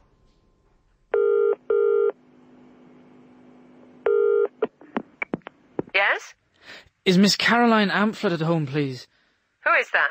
I'm an old friend of Caroline's. My name's McLean. Indeed. Then how strange that I don't know you and that you apparently don't know that Miss Amplet no longer lives in London. Oh, we've lost touch with each other. Could you give me her address? I don't think I'd care to do that, Mr. McLean, but if you leave a message, I'll see that it reaches her. Is that her mother speaking? No. This is Miss Beasley, the housekeeper. Does Caroline still work at Larksoken Power Station? If you know that, Mr. McLean, then I cannot imagine for 1 second why you bothered to ring me. Goodbye. Tuesday, the 27th of September. It was after 10:30 at night when Rickards came for the second time to Larksoken Mill. Just as it comes, thanks. How's your wife? Oh, she's fine. Cheers. Cheers. Well, now that the Whistler's dead, I suppose she'll be coming home. Well, you'd think so, wouldn't you? No, I'd like it. She'd like it. There's just a little problem of Sue's ma. Doesn't want her Sue mixed up with any unpleasantness, especially murder. Well, with the baby due. It's difficult to isolate yourself from unpleasantness if you marry a police officer. As far as Ma's concerned, this new murder's as good an excuse as the Whistler for keeping Sue with her. How's the investigation going? Well, 1 or 2 leads. I've been looking into Hilary Robarts' background. Her dad was Peter Robarts. You remember him? Financial scandal, wasn't it? He made a quick fortune in plastics, lost it just as fast. Women, gambling, high living. He was lucky not to end up inside. The fraud squad were within days of making an arrest when he had his heart attack. So she must have had a hard time. Daddy's little girl one day, nothing too good, and then near disgrace and poverty. Mind you, I'm not sure all this is relevant. Nothing about the victim is irrelevant. Victims die because they are uniquely themselves. Well, this one's left precious little to go on. There's nothing worth finding in that cottage, except the letter to her solicitor about getting married. We've spoken to him, of course. He doesn't know the name of the man, nor does anyone else. Seen her will. She left everything to Alex Mayer. But I can't see Mayer killing her for £12,000 in a derelict cottage with a sitting tenant. She was his mistress, incidentally. Did he tell you that? Well, Morley's had to, didn't he? He's too intelligent to keep back information he knows we're bound to discover sooner or later. His story is that the affair was over by mutual consent. He expects to move to London. She wanted to stay here. Cyril Alexander Mayer. He's dropped the Cyril. Probably thinks Sir Alexander sounds better. By the way, he showed you around a power station yesterday, didn't he? Well, most of the talk was technical, all about reactors. Miles Lessingham showed me the high fueling machine from which Toby Gledhill fell to his death. It did strike me that Gledhill's suicide might have a bearing, but I just don't see how. It obviously affected Lessingham quite a lot. There was a rather cryptic exchange at the mayor's dinner party between him and Hilary Robarts. I'm surprised you weren't treated as a suspect. After all, you were first on the scene. And this is the second time you've been, well, almost in at a death. It's becoming quite a habit. But there's a difference, isn't there? I had to watch Toby die, remember? And this time no one will even try to pretend it isn't murder. Ah, yes, the dinner party. I reckon that cosy little gathering is at the nub of this case. Something I wanted to ask you about that. That child, Teresa Blaney, exactly how much of the conversation about the latest Whistler victim did she overhear? Well, some of it, certainly. But I couldn't say how long she was in the dining room. So she could have heard about the cut on the forehead and the pubic hair. But would she have told her father about the hair? Would a young girl tell that to a man? Today's kids say anything to anyone. Well, to cast Blaney as chief suspect, I think you'd have to show beyond doubt that he knew the precise details of the Whistler's M.O. In any case, doesn't Blaney have an alibi from Miss Mayer? She says he was drunk. And at home by 9:45. What about Teresa? Wasn't her story that she went to bed at 8:15 and came down just before 9 for a drink? That's what she said. But I'm pretty sure that child would confirm any story her dad chose to tell her. God, I hope to God it's not Ryan Blaney. Those kids have lost enough already. But, well, he's got the strongest motive of all. He certainly hated Hilary Robarts. Yes, and it's not only that she was trying to force him out of Scudder's cottage. It goes deeper than that. Something to do with his wife, maybe. Well, he seems to blame her for his wife's death. But didn't George Jago ring him up on Sunday evening? That's what Jago told me. He says he phoned at 7:30. Hello? Hello? Oh, it's Mr. Jago here, Teresa.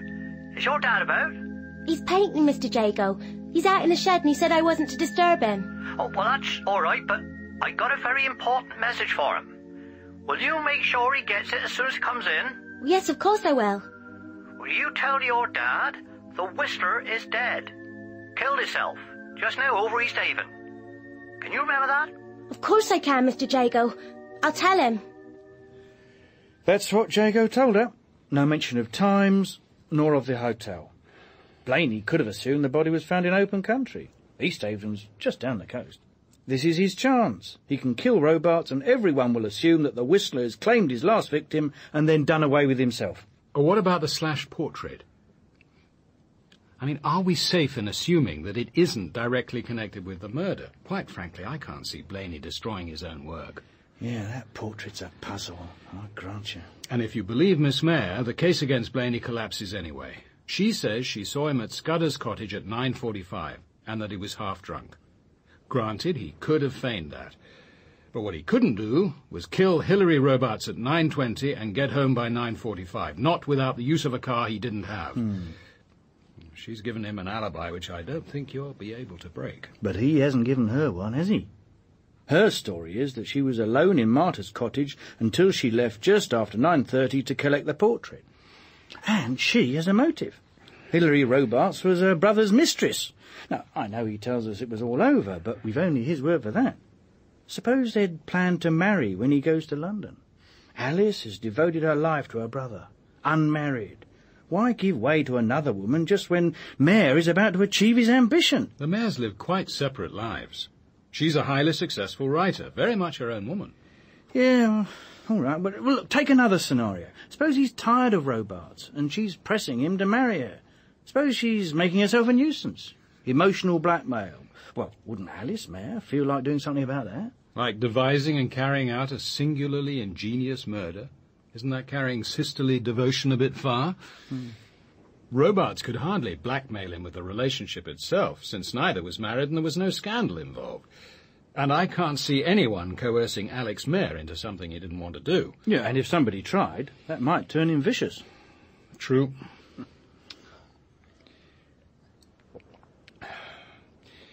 What about that couple at the caravan?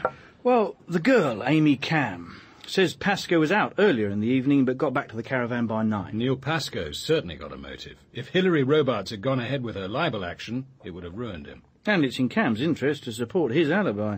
She's got herself very cosily fixed up with a kid in that caravan. Excuse me. Larksoken Mill. Oliphant, for you. Oh. Yeah, what is it? Thank you, Sergeant. Yep, good night. That footprint at the scene. It's been confirmed. It was the sole of a Bumble trainer, right foot, size 10. Bumbles are unique. They've got a yellow bee on each heel. You must have seen them. Well, as a matter of fact, I have seen one, and quite recently. Last Wednesday, the day I arrived, I took some of my aunt's clothes to the old rectory for the church jumble. They keep a couple of tea chests in the scullery, inside the back door, and people just leave their things. I saw the heel of a Bumble trainer among some other shoes. I think it's possible they were Toby Gledhill's. Lessingham told me that Toby was wearing Bumbles when he killed himself.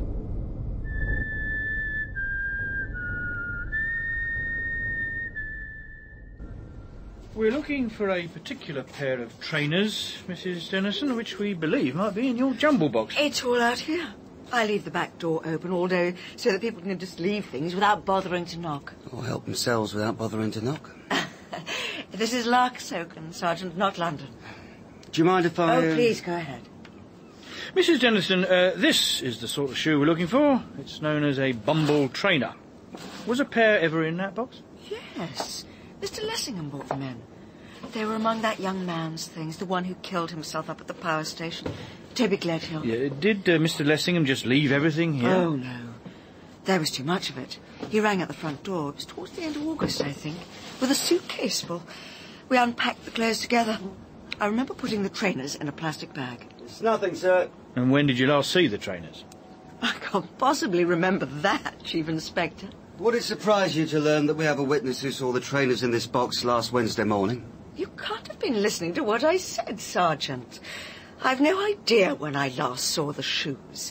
So how could it surprise me to learn when somebody else last saw them?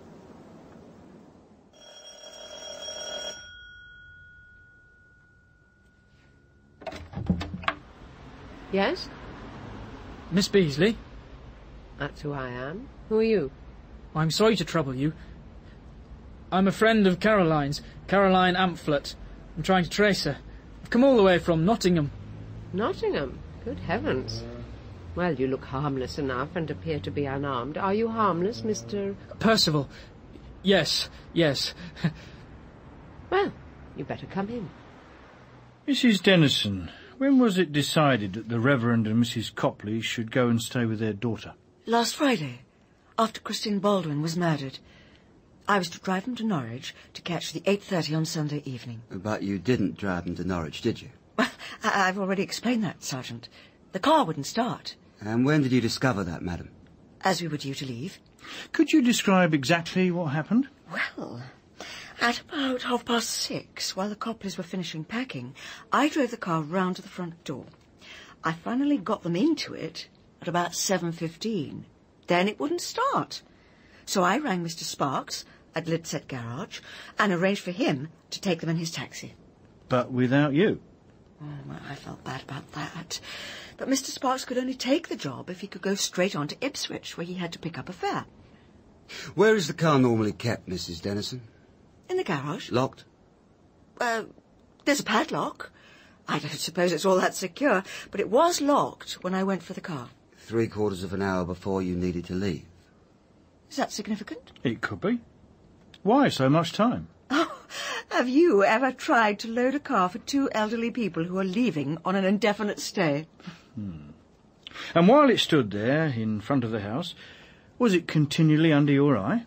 Of course not, Chief Inspector. I was busy checking that the Copleys had everything they needed. Are you suggesting someone sabotaged it? Well, that would be a little fanciful, wouldn't it? This is Larksoken, not London. I agree. So, Mr. Sparks came in his taxi, and after that you're on your own. And when at 9:45 Mr. Jago rang from the local hero to tell you that the Whistler's body had been found, what did you do then? Well, by then the Copleys were well on their way. I rang their daughter and told her, and she said that since she'd made all the arrangements, they might as well stay for a week. Mrs. Dennison, one of my officers has seen Mr. Sparks. He was anxious to reassure you that the Copleys were safe on their way, and he rang you on his car phone at about 9:15. But he could get no reply. I must have been in the garden. It was a beautiful moonlit night. I didn't want to stay in the house. Even with the Whistler, as you thought, still at large? You went no further than the garden? I did not, Chief Inspector. Yet you didn't hear the telephone? It's a very large garden. But it was a very quiet night, madam. So you're a friend of Caroline's? You surprised me, I'm afraid I've already forgotten your name. Percival. Charles Percival. I met Caroline in Paris the year before last. We went round the Louvre together. She gave me her address, but I lost it. How careless. So you waited all this time and then decided to trace her. Why now, Mr. Percival, when you have controlled your impatience for the last 2 years? Well, I happened to be in London. I'm down from Nottingham. I looked up Amphlett in the telephone directory. It was impulse, really. Oh, as you see, she's not here. In fact, she hasn't lived here since she was 17. And as I'm only the housekeeper, it's hardly my place to hand out information about the family's whereabouts to casual callers. I'm sorry I've offended you. I was just hoping to see her or her mother. You haven't offended me, Mr. Percival. But I'm afraid you can't see Mrs. Amphlett either. She goes to Italy in late September and then flies to Spain until the spring. I'm surprised Caroline didn't tell you. As you know, a wealthy woman needn't endure the English winter. But I thought Caroline told me her mother was poor, that she lost all her money investing in Peter Robart's plastics company. Caroline could have told you nothing of the sort. Her mother inherited a fortune when she was 21, and she's never lost a penny of it. It was my small capital, £10,000, in case you're interested, which was unwisely invested in the schemes of that shark. But Caroline would hardly confide my personal tragedy to a stranger. She did talk of you. That's how I knew your name. Did she indeed? You do surprise me, Mr. Percival.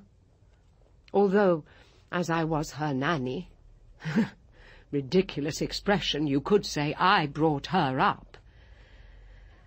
Unfortunately, the Amphlets have never valued their daughters. Her brother was killed in a car crash when he was 15. Caroline survived without a scratch. Her parents never forgave her. They made it plain the wrong child had been killed. Caroline's father was in the army, wasn't he? A brigadier, correct. And now I expect you'll want to be on your way. Well, if you don't think you can give me Caroline's address... I'm afraid not. If you care to leave a letter, I'll see it gets to her. You can write a note at that bureau. Oh, thank you. I think I'll write later. I'll post it to this address if I may. As you wish. Caroline's old friends are suddenly very anxious to get in touch with her. You didn't phone on Tuesday, did you, Mr. Percival? No. No. He didn't sound like you. Scottish, possibly. Whereas your voice is without character or distinction. This way, Mr. Percival. Your visit may have been less productive than you hoped, but I expect you got what you came for. Down here. Pretty snug down here, don't you think, Chief Inspector? Yeah, very nice, sir. Is this the boat you were sailing last Sunday night? I wouldn't say sailing exactly, Chief Inspector. There wasn't enough wind. Well, this is the boat, all right. I'd like you to take a look at these trainers, sir. You ever seen a pair like these? Of course I have. They're Bumbles. Toby Gledhill had a pair. After he killed himself, his parents asked me to clear out his clothes. They were among his things. Actually, they were brand new. He bought them about a week before he died. He only wore them once, on the day he committed suicide. And what did you do with them, Mr. Lessingham? I took them with the rest of his clothes to the old rectory for the next church jumble sale. I read about Dr. Gledhill's suicide, of course. They said he had a great future ahead of him. He was a creative scientist, Chief Inspector. Brilliant. A mayor will confirm that if you ask him. He's due to publish their long-awaited joint study before he leaves. Toby was only 24. He could have become anything. Oh, it's no use trying to explain Toby to you. You wouldn't understand. Well, are you sure about that, Mr. Lessingham? Very sure. So why don't we keep it simple, huh? Stick to the facts. He was an exceptional person. He was clever, he was kind, he was beautiful. If you find just one of those qualities in a human being, you're lucky. If you find all three... I was in love with him. He knew, because I told him. He wasn't in love with me, and he wasn't gay. Not that this is your business, but if you're determined to be interested in Toby, you may as well get it right. I appreciate your frankness, sir. So you didn't have a sexual relationship with him? What the hell has that to do with Hilary Robart's murder? Well, possibly nothing at all, in which case the information will be kept private. We spent one night together 2 weeks before he died. As I said, he was kind. It was the first and the last time. Did Hilary Robarts know about this? What possible relevance... All right, Sergeant. It's your job to do the scavenging. As it happens, yes, she knew. She found out by one of those 1 in a million chances. She happened to take a day's leave on that particular day, and she happened to drive past my house on that particular morning. Toby and I were leaving. It was just after 7:30. Did she talk to Dr. Gledhill about it? Oh, yes, Sergeant. She spoke to Toby, all right. That's the reason he killed himself. Are you suggesting she blackmailed him? I'm suggesting he was unhappy and uncertain about every aspect of his life, personal and professional. She knew that and used it. But you can give us no concrete evidence of her responsibility for his death? He spoke to me that day. He said, "Tell Hilary she doesn't have to worry. I've made my choice." So you have a motive for her murder, sir? Damned right. But I didn't do it. And you'll find no concrete evidence that I did.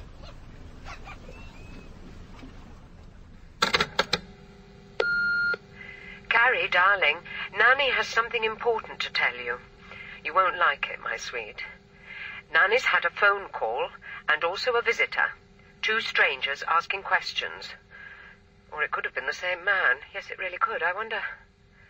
They were neither of them very convincing. Nanny didn't believe them, darling. The one who turned up, he was young and nervous. Mind you, that might be just the kind of person they would send to put Nanny off her guard. They know how to select the right man for the job. We know that, don't we, my sweet? My own darling, you must be careful. You will be careful, won't you, Carrie? Good morning. Morning. Lovely day for the time of year. Yes, it is.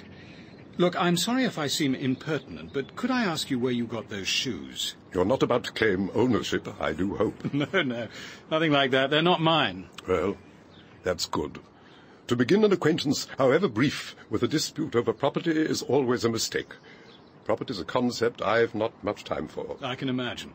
No, I was wondering how long you'd had the shoes. Shoes?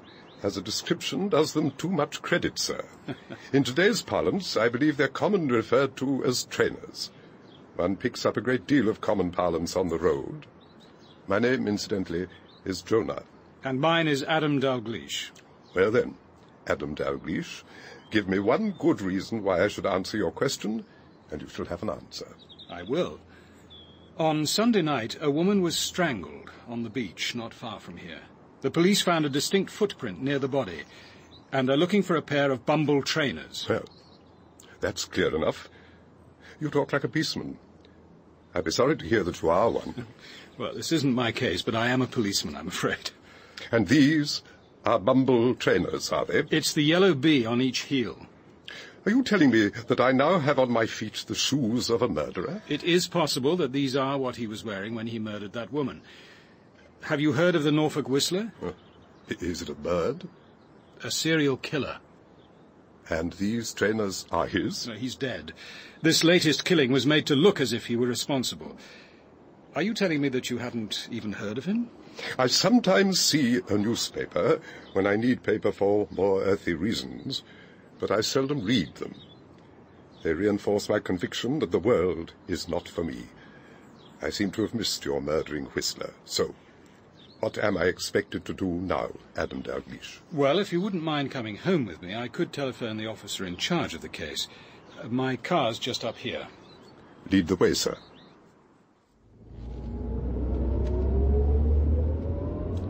Very nice.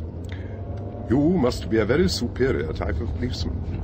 A commander in the Met. Ah, I'm impressed. If you care to exchange those trainers, I should be able to find a pair of my shoes to fit you. It's not really my business, but how did you come by the trainers? They were bestowed on me. Bestowed on you? Sometime on Sunday night.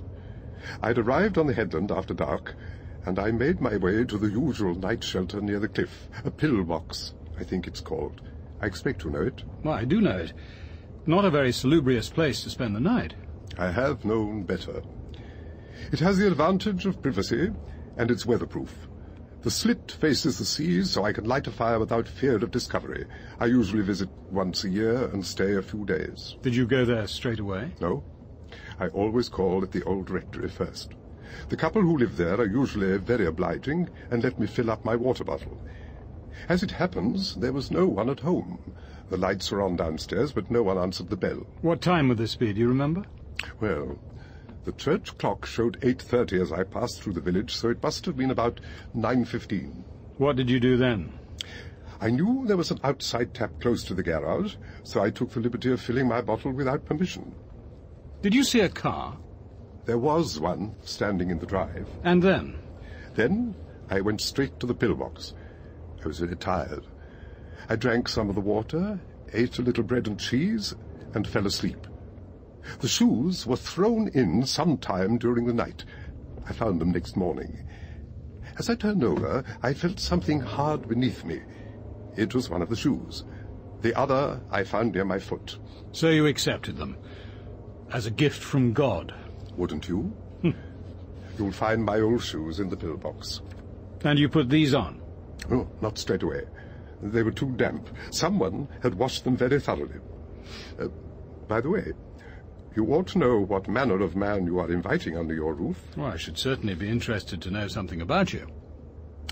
You've heard of remittance men? The black sheep of the family, sent off to the colonies on an allowance, provided they never return. I, sir, am a modern example.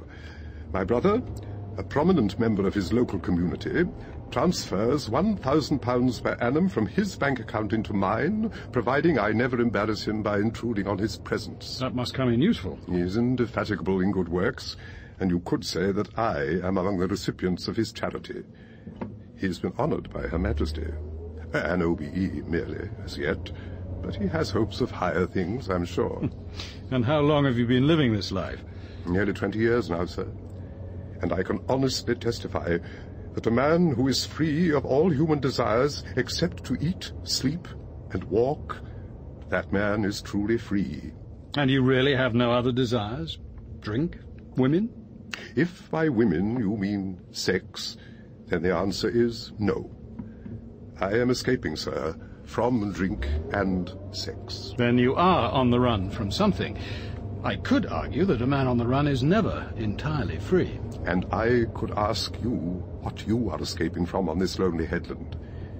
If from the violence of your job, you have been singularly unlucky. And now that same violence has touched you. I'm sorry. A man who lives with nature is used to violence and is companionable with death. Nevertheless, it may prove to be an ill day for me when I met you, Adam Dalgliesh. But a good day for justice. Ah, justice. Is that the business you're in? Too late, I fear. This planet Earth is hurtling towards its destruction. A failed experiment. You think so? Ah. You smile. So this tramp is mad after all. I needn't take him seriously. No, my mind agrees with you, but my heart is more optimistic. At least I shall die as I have lived, in the nearest dry ditch. And wearing my shoes.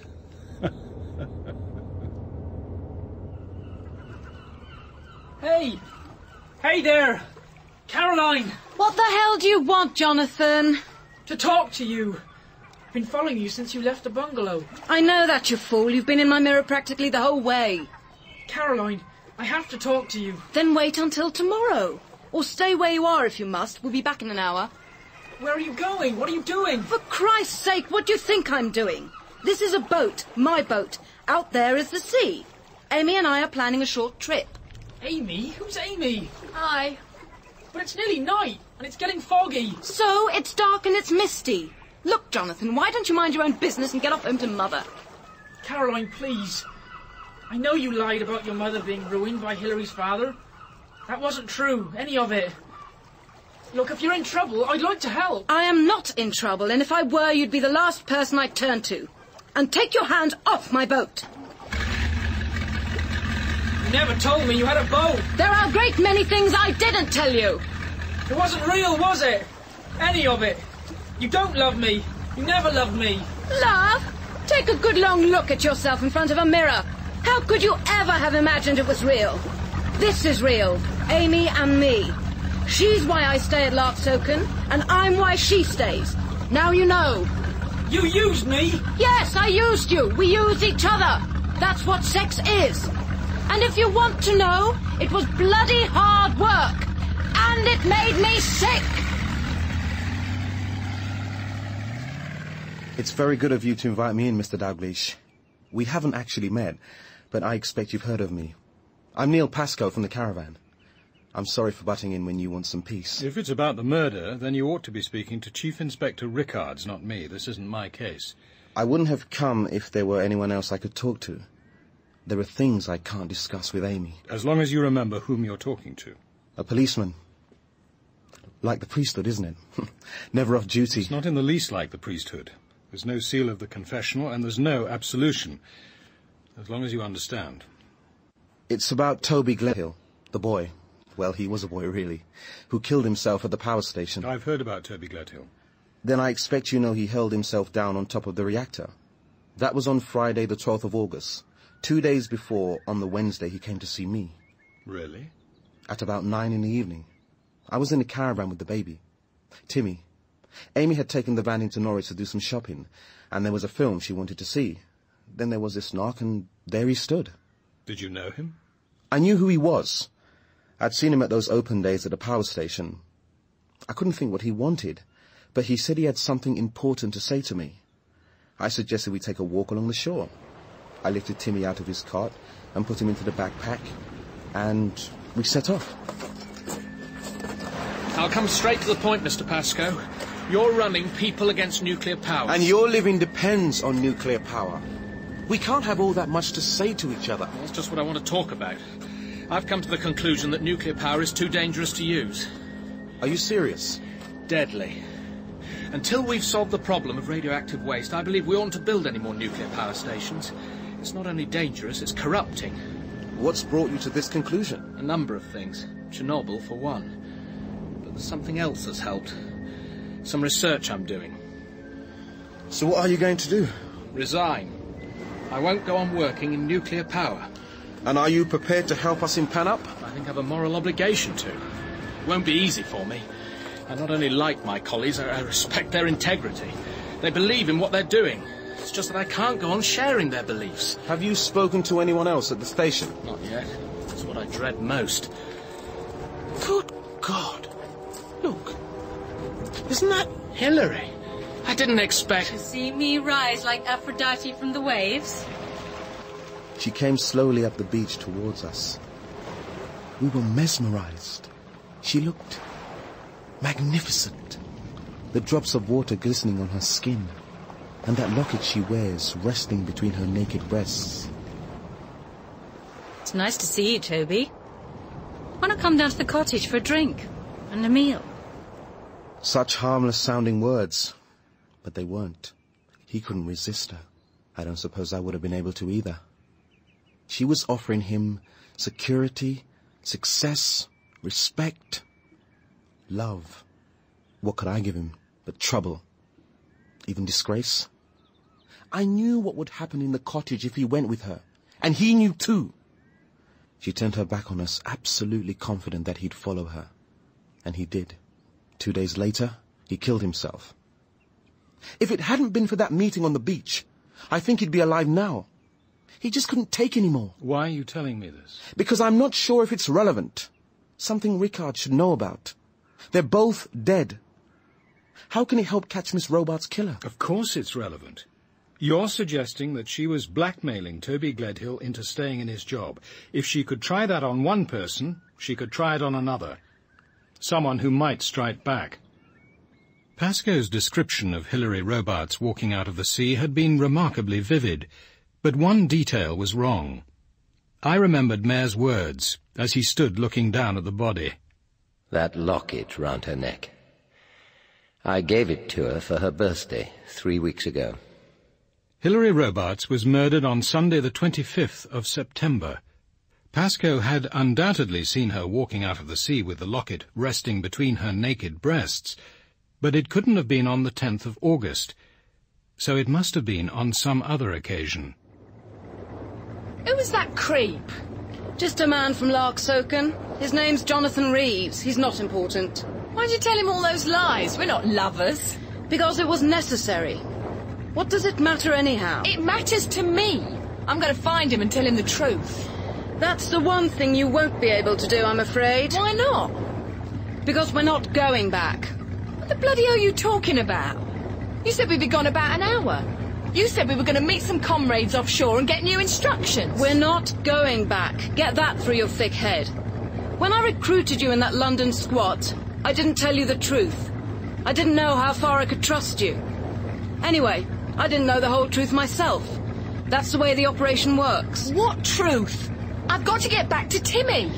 Operation Birdcall's nothing to do with animal rights. Threatened whales, sick seals, abandoned dogs, and all the other spurious miseries you agonize over. It's something far more important. It's to do with human beings and their future, with how we organize our world. Turn the boat round. We've got to go back. Oh, no. We've still got a long way to go. We're meeting them at a precise spot. I hope this mist doesn't thicken. Who? Who are we meeting? I don't know their names. We are all of us told only as much as we actually need to know. But my instructions were that if Operation Birdcall was blown, I was to ring a number and activate the emergency procedure for getting me out. That's why I bought this boat. I made sure it was always ready. I was told precisely where they'll pick us up. Then they'll get us into Germany, provide false papers, a new identity, and get us work. Not for me, they bloody won't. They're terrorists, aren't they? And you're one too. You're a bloody terrorist. And what else are the agents of capitalism?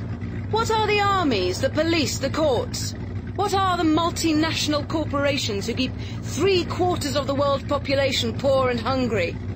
Don't use words you don't understand. And don't you patronise me. I understand what a terrorist is. What were you planning to do, for Christ's sake? Sabotage the reactor? Release all that radioactivity? Kill everyone on the headland? Kill Timmy? We wouldn't need to. The threat would be sufficient once we'd taken over the power stations. Stations? How many? Where? One here, one in France, one in Germany. We don't need armies to change the world. All we need are a few trained, intelligent comrades. Much more cost-effective in human life than the militaristic industry of death in which my father made his career. Oh, God. Take me back. I want Timmy. I want Neil. I can't do that, Amy. And if you didn't want to be part of all this, why did you kill Hillary Robarts? What? Do you think we wanted a murder investigation centered on Larksoken? Are you out of your mind? I didn't kill her. Then who did? I thought it was you who killed her. Me? Why should I kill Hillary Robarts? Because she'd found out about Operation Birdcall. Isn't that why you're running? But that's nothing to do with the Robarts woman. She didn't find out, but somebody did. Somehow the security services got a lead and started checking up on me. That last postcard you hid in the Abbey ruins, it was put back the wrong way. Someone had read it, and they've been sniffing around my mother's flat. My old nanny still lives there, and she rang to tell me. They've checked up twice, once by phone, and then someone called round. I didn't wait after that. I sent the signal to say I was getting out. But suppose you're wrong. What will they do, the people you work for? You've blown Operation Birdcall. It'll make no difference in the long run. What have you done about your dog? Did you feed him? Leave him water? Of course not. This has to look like an accident. They've got to believe we're lesbian lovers who went for an evening boat trip and were drowned. They've got to find Remus hungry and thirsty. They may not start looking till Monday. He'll be frantic. You heartless bloody bitch. Dogs, whales, seals, is that all you can think about? You couldn't have believed we were going to all that trouble over a few butchered seal pups. I want Timmy. I want my baby. Won't your parents take him? You crazy. I told you my stepfather knocked me and my mum about. When he started on me, I walked out. You think I'd let that pig have Timmy? Well, there's Pascoe. By the way, are you sure he knows nothing? Of course he doesn't. Neil and I weren't even lovers. This is the place.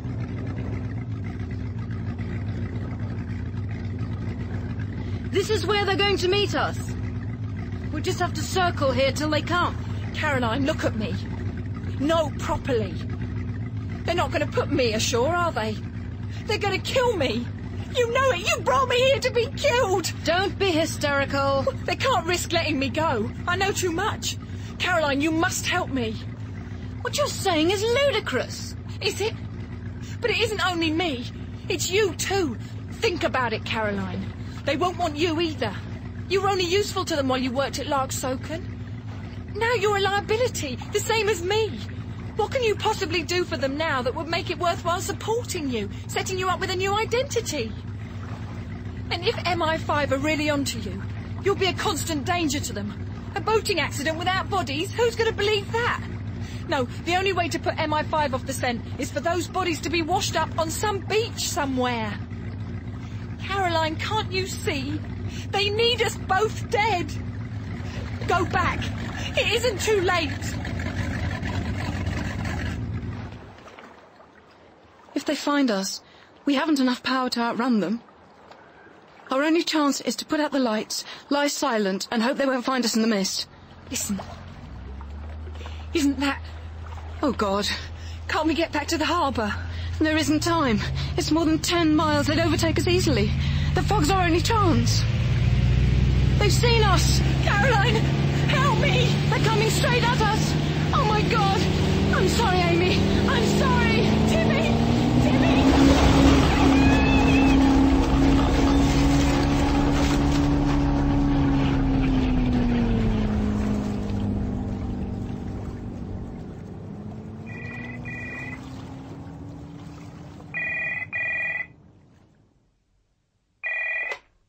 .90935. Gov, Oliphant here. Oh, yes, Sergeant. I thought you ought to know. Jonathan Reeves has rung HQ. He says Caroline Amphlett and Amy Cann have gone boating together. They've been gone 3 hours now, and the mist is getting thicker. Well, why ring the police? He should have got onto the Coast Guard. Yeah, I've done that, Gov, but that wasn't really why he phoned. He wanted to tell us that Amphlett lied. So did he. He and Amphlett didn't spend last Sunday evening together. She was on the headland. Reeves says they were having a lesbian affair. Well, I reckon they were in it together. Amphlett could have known how the Whistler operated from Mayor, and Cam hated Robarts. It all adds up, sir. Pretty circumstantial. But we'll pull them both in first thing tomorrow, hear what I've got to say. Oh, it's you. You'd better come in. Want a beer? Or there's tea. Nothing, thanks. I burned all my pan-up records, you know. Out on the beach. You probably guessed. It was never any use. I was only using pan-up to pander to my own need to feel important. I'm going to burn everything. And then what? Go to London and look for a job. What happened to Timmy? The local authorities took him. Place of safety order or something. A couple of social workers came from yesterday. He didn't want to go. They had to tear him from my arms. Well, I don't suppose they had any choice. He couldn't have stayed here with you indefinitely. Why not? I cared for him for over a year. You know what really gets to me is the deception. I thought she cared. Oh, not about me, but about what I was trying to do. She was using me, using this place to be near Caroline. But they can't have seen very much of each other. How do I know? When I wasn't here, she probably sneaked out to meet her lover. Timmy must have spent hours alone. Sometimes, on Sunday afternoon, she used to go out quite blatantly, telling me she was off to meet her lover in the sand dunes. I thought it was a joke. And all the time she and Caroline were out there making love, laughing at me. You've only got Jonathan Reeves' word for that. Caroline could have been lying. No. They used us both. Reeves and me. Amy never wanted me near her. And when she came in from those Sunday walks, she was shining with happiness. You can't really believe that Amy connived at murder. I don't know! That's what I'm telling you. I never really knew her. And I'm in such a muddle. Anger at what she did to me. Grief that she's dead. I didn't think you could be angry and grieving at the same time. Oh, yes. Anger and grief, all mixed up together. It's the commonest reaction to bereavement. Good afternoon, Mr. Dalgliesh. Coffee, Adam? Thank you. 3 pairs of eyes had turned on me as I walked into the oak-panelled room. I'd met 2 of those present earlier that day, following an urgent phone call from MI5. Clifford Sowerby, immaculate in his pinstripe, was standing against the fireplace. Bill Harding, tall and tweedy, struggled out of his easy chair and busied himself with drinks. The third, whisky glass in hand, was Alex Mayer. Well, and how do things stand now? You can relax. Pascoe believes the official line. That the 2 girls were lovers, They went for an unwise boat trip together and were accidentally run down in the fog. He won't make any trouble. His capacity for troublemaking seems to be over. And Cam left nothing incriminating in the caravan? I helped Pascoe destroy what was left of her life. We carried everything down to the beach and made a bonfire. While he was busy feeding the flames, I made a fairly thorough search. There was nothing there. Good of you to do this, Adam. Obviously we couldn't use Rickard's. He knows nothing of the security angle. I'm not ambivalent about terrorism. You asked me to do something and I did it. I still think you should put Rickard's in the picture, but that's your business. What's Rickard's view of the murder? He seems to believe that Cam and Amphlett were in it together. He's probably right. On what evidence? And since he's not allowed to know that one of them at least is a suspected terrorist, where's the motive? Oh, come off it, Adam. Amy Cam hated Robarts. We know they had a screaming match that Sunday. And what about the libel action? That would have ruined Pascoe. No, Cam wanted Robarts dead, and Caroline Amphlett killed her. That's what everyone will believe. So here's a mother so outraged by a minor assault on her child that she avenges it with murder. And that same mother leaves the baby alone in a caravan while she goes sailing with her girlfriend. Won't Rickards find that a little difficult to reconcile? Luckily we're not required to find out how he squares that particular circle. Anyway, Adam, there is a possible motive. Robarts might have come to suspect Caroline Amphlett. You did say she was conscientious, didn't you, Mayor? And somehow Amphlett could have found out. Yes, Hilary was conscientious, but I doubt whether she was conscientious enough to detect a conspiracy which had eluded me. Well, it would clearly suit you to get the case closed, I see that. But if I were the investigating officer, the file would stay open. Then let's be grateful you aren't. What about Amphleth's house? Did your people find anything there? Clean. No radio, no documents. If Amphlett did intend to do a bunk, she cleaned up efficiently before she left. OK, suppose she was getting out. Why was she in such a panic? If she'd killed Robarts and thought the police were getting close, that might explain it, but they weren't getting close. Their own side could have killed them both. After all, once the Larksoken plan was obsolete, they were expendable. What were the comrades going to do with them, for God's sake? Well, it could, of course, have been a genuine boat trip and a genuine accident. Is there any evidence that it was an accident? Has any ship reported bow damage in the fog, a possible collision? None so far. And you, Mayor? You never had the least suspicion about Amphlett? None. I was surprised, a little irritated even, that she chose not to stay on as my PA, and even more so at the reason she gave. Jonathan Reeves was hardly the man I thought she'd have chosen. Did you ever see the other girl, Amy? I'm told she did visit the power station on one of the open days. I don't suppose you remember her? I did see her once, I think. Blonde hair. Pretty. Amy, you're fantastic. I can't stop thinking about you. You can stop thinking right now and try some action. Oh, Amy, my love. What will happen to the child, incidentally? Taken into care, I suppose. He'll probably end up fostered or adopted. Do they think, these people, ever? Rootless, adrift, no background, no faith. And then when they do find something to believe in, what do they choose? Violence, hatred, murder. That girl Amphlett didn't even have the excuse of poverty. She had it all. We know what she had. What we can't know is what she didn't have. And what did they expect to do with Larksoken if they did take it over? The fact remains that they didn't. They couldn't have done. And it's our job to see that they never can. What extraordinary people they are. I wonder how they got on to Caroline. Almost certainly a tip-off from the security services in Germany. And now they'll be dusting down the furniture, I suppose, checking for fingerprints. They've got one thing wrong, though. A physical relationship between Amy and Caroline? That's nonsense. Quite. I haven't congratulated you yet on your new job. Thank you. All this has somewhat taken the gilt off the gingerbread, but it's still the most important job I'm ever likely to hold. So you think we still have a killer alive on the headland? Don't you? Daddy? What is it, Teresa? Am I going to die? No, of course not. It's only appendicitis. Daddy, I want to see Father McKay. Tomorrow, after the operation. Now lie still, darling. I want him now, Daddy. There's something I have to tell him. Tomorrow, Teresa. Can I tell you? I have to tell someone now. Go on, then. That night, Miss Robarts died. I crept out to the Abbey ruins. I often went there. I used to go with Mummy. There were postcards stuck in the wall. I liked to read them. It doesn't matter, darling. You don't have to tell me. But I want to. Please, Daddy. I saw Miss Robarts running into the sea. Daddy, I was there. All right. There was someone else there, too. I saw her walking over the headland towards the sea. Her? It was Mrs. Dennison, Daddy. Meg Dennison. Come in.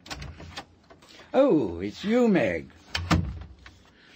I wonder if I could talk to you privately for a few minutes, Mr. Copley. As a priest. Of course, my dear. Richter, if we're faced with a decision, a dilemma, how do we know what's right? Our conscience will tell us, if we will only listen. The still small voice, like the voice of God. Not like, Meg. Conscience is the voice of God. It's the voice of the Holy Spirit that dwells inside each one of us. Yes, but how can we be sure that what we're hearing isn't the expression of our own subconscious desires? The devices and desires of our own hearts? Mightn't our conscience be telling us what we most want to hear? All I can tell you is that I haven't found it so. Conscience has usually directed me against my own desires. But even if my conscience tells me what is right, suppose I cause harm, even danger, to someone else if I obey it. Meg, my dear, our responsibility should begin and end with doing what we know is right. The consequences we must leave to God. It's not in our power to control the results of what we do or decide not to do. That is to set ourselves up on a par with God. No, my dear, our task is to do what we believe to be right. Yes, I see. You've been very helpful. Now I know what to do.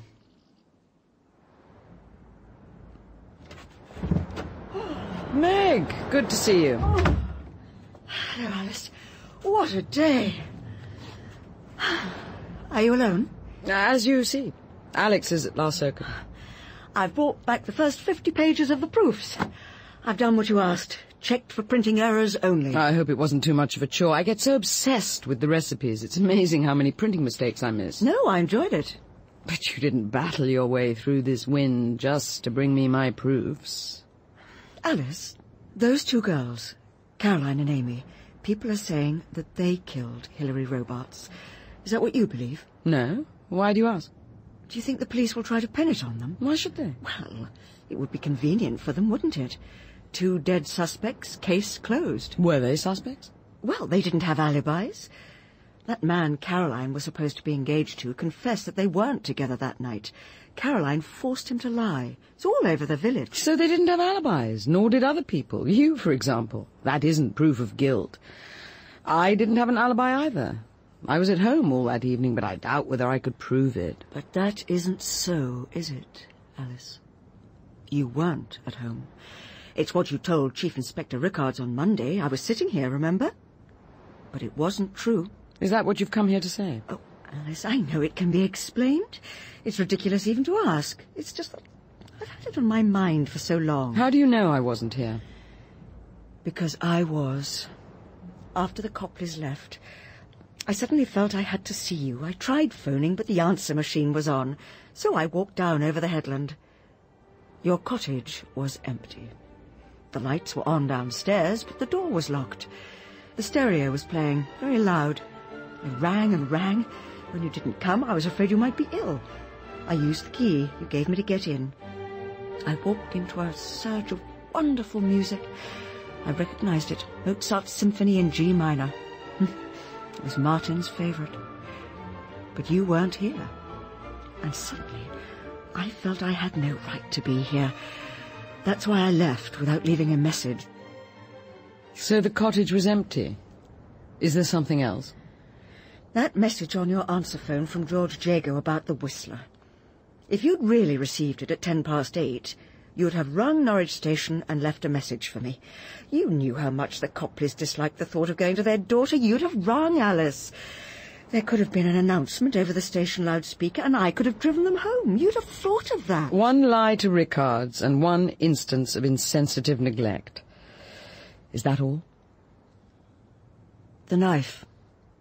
The middle knife in your block. It wasn't here. It meant nothing to me at the time, of course, but the block looked odd. I was so used to seeing 5 graded knives, each in its sheath. It's back now, I see. It was back when I called on Monday after the murder. But it wasn't here on the Sunday night. So you sat here and heard me lying to Chief Inspector Rickards, but you said nothing. Not even, I presume, to Adam Dalgliesh. Well, how could I? Not till we had spoken. I knew you must have had what seemed to you a good reason for lying. I wonder who you're shielding, and forgive me, Alice, sometimes I wonder whether you were there when he killed her, kept guard, stood there, watching, might even have helped him by cutting off her hair. No, Meg, I didn't help anyone, and no one helped me. There were only 2 people on that beach. Hilary Robarts was one, and I was the other.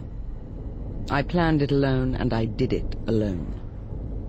Alice, they were your hands. Your hands tightened the belt around her throat, cut off her hair, sliced that L into her forehead. She died very quickly, very easily. We should be lucky to go with so little pain. As for what followed, that didn't matter. Not to her, not even much to me. She was dead. It's what you do to the living that takes the strong emotions. Courage, hatred, love. Of course, you can't prove any of this. And the portrait? The smashed window? Was that you, too? Of course. But why? Because it became necessary. While I was waiting for Hilary to come out of the sea, I glimpsed Teresa Blaney. She suddenly appeared on the very edge of the cliff by the Abbey ruins. She was only there for a moment, but I saw her. She didn't see me. But if she didn't see you... Don't you understand? It meant that her father wouldn't have an alibi. Once the police found out that she was on the headland that night, Ryan would be in terrible danger. And when I got back here and heard the answer phone, I knew the murder could no longer be pinned on the Whistler. I had to give Ryan Blaney an alibi. So I tried to ring him to say that I'd collect the portrait. When I couldn't get through, I knew I had to call at Scudder's cottage as quickly as possible. And of course you couldn't just collect the picture, could you? You had to speak to him. Oh, that's why I pretended the portrait wasn't in the shed. I hid it in my car boot. After that, even if Teresa confessed that she left the cottage, Ryan would be safe. On my way home, I stopped just below the pillbox and threw the bumble trainers inside. I'd taken them from the rectory that afternoon. And then you threw the picture through Hilary's window? Oh, I had to get rid of it somehow. That way it looked like a deliberate act of hatred, and there were plenty of candidates for that. You took a lot of trouble to give Ryan an alibi. What about all the other innocent suspects? None of them is a parent responsible for 4 motherless children. And now you'll let them blame the murder on Caroline and Amy. Both dead and both innocent. It can't hurt them now. But it's wrong. And it's unjust. Meg, they're dead. It can't matter. Concentrate on injustice to the living.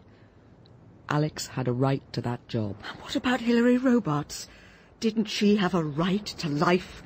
Nothing she did deserved death. I'm not arguing that she deserved to die. All I know is that I wanted her dead. Alice, that seems to me so evil that it's beyond my understanding. No one deserves to die like that. What you did was a dreadful sin. You know, Meg, you never fail to astonish me. You use words which are no longer even in the church's vocabulary. But why did you do it, Alice? I have to know. Isn't it enough that she was determined to marry Alex and I was determined that she shouldn't? There must have been more to it than that. Oh, there was. She was blackmailing Alex. She had the power to destroy his whole career. Toby Gledhill and Alex had been preparing the case for Lochsoken's new reactor together. They discovered that the assumptions on which the case rested were much more critical than had been thought.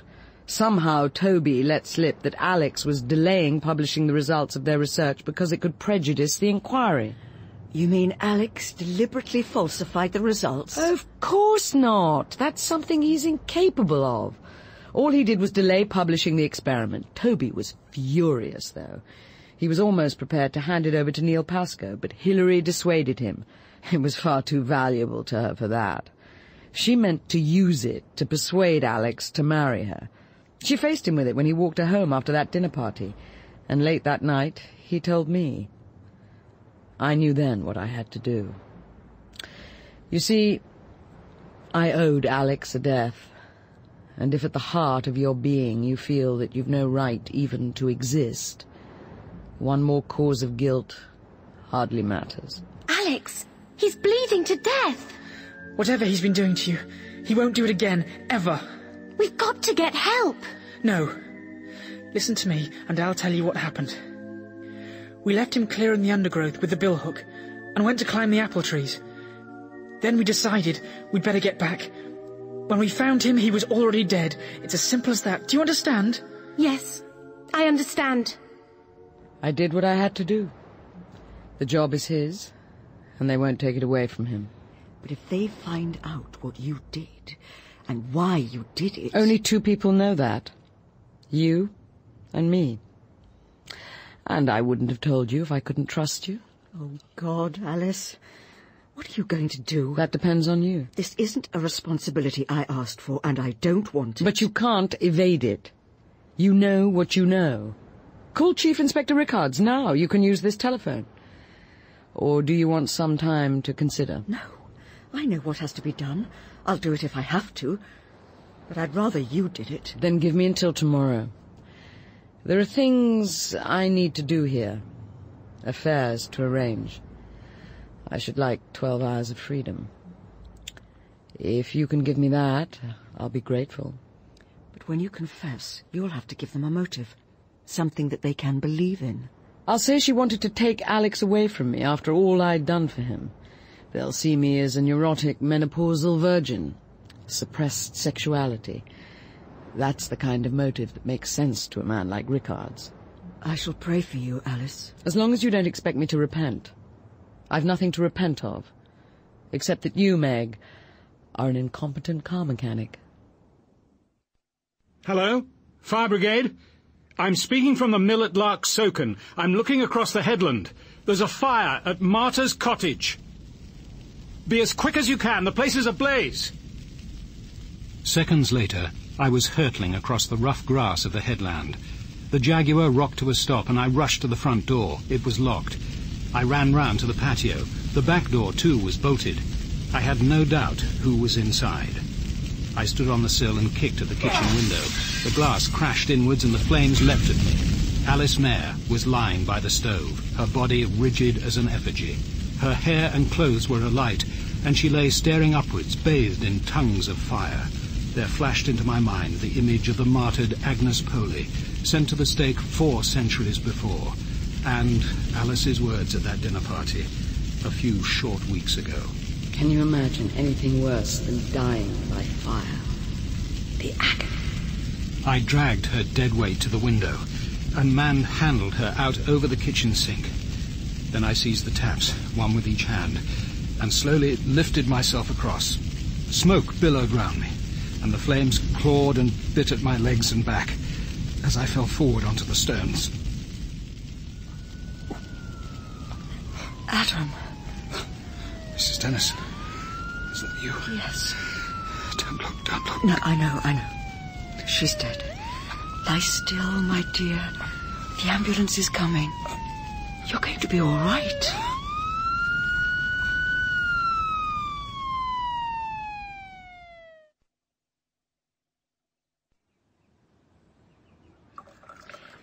Tell me, how are your legs and back? A little stiff. The scars still itch occasionally. I know you don't want to be told this, but we're all very grateful for what you're doing for the Blaneys. The rent you'll be charging for the mill is derisory. I'm doing Ryan Blaney no favours. I need a caretaker, and I wanted a local family to live here. You could argue that I should be paying him. Well, it'll transform their lives. Teresa's a different child already. Did you know Alex Mayer is selling Martha's cottage? Now he's in his new job, I think he wants to cut himself off from Lark Soken altogether. Understandable. Does Alex accept that his sister killed Hilary? I don't think Alex Mayer is a man to deceive himself about uncomfortable facts. Officially, he accepts the police's view. that the person who murdered Hilary Robarts is dead, but that now it's impossible to prove whether that person was Amy Cam, Caroline Amphlett, or Alice Mayer. Almighty and most merciful Father, we have erred and strayed from thy ways like lost sheep. We have followed too much the devices and desires of our own hearts. We have offended against thy holy laws. We have left undone those things. Robin Ellis played Adam Dalgliesh. Suzanne Bertiche was Alice Mayer. Paul Shelley, Alex Mayer. Emily Richard, Meg Dennison. Amita Deary, Caroline. Sasha Paul, Amy. Dermot Crowley, Blaney. Kate Wilton, Teresa and Alice Mayer, aged 15. Bruce Alexander, Rickards. Jonathan Taffler, Oliphant. David Timpson, Sowerby. Geoffrey Beavers, Harding. Will Johnson, Pascoe. Vaughan Sivell, Alex, aged 15, and David Enders played the Reverend Copley. Devices and Desires was directed by Matthew Walters as a Ladbroke Radio production for BBC Radio 4.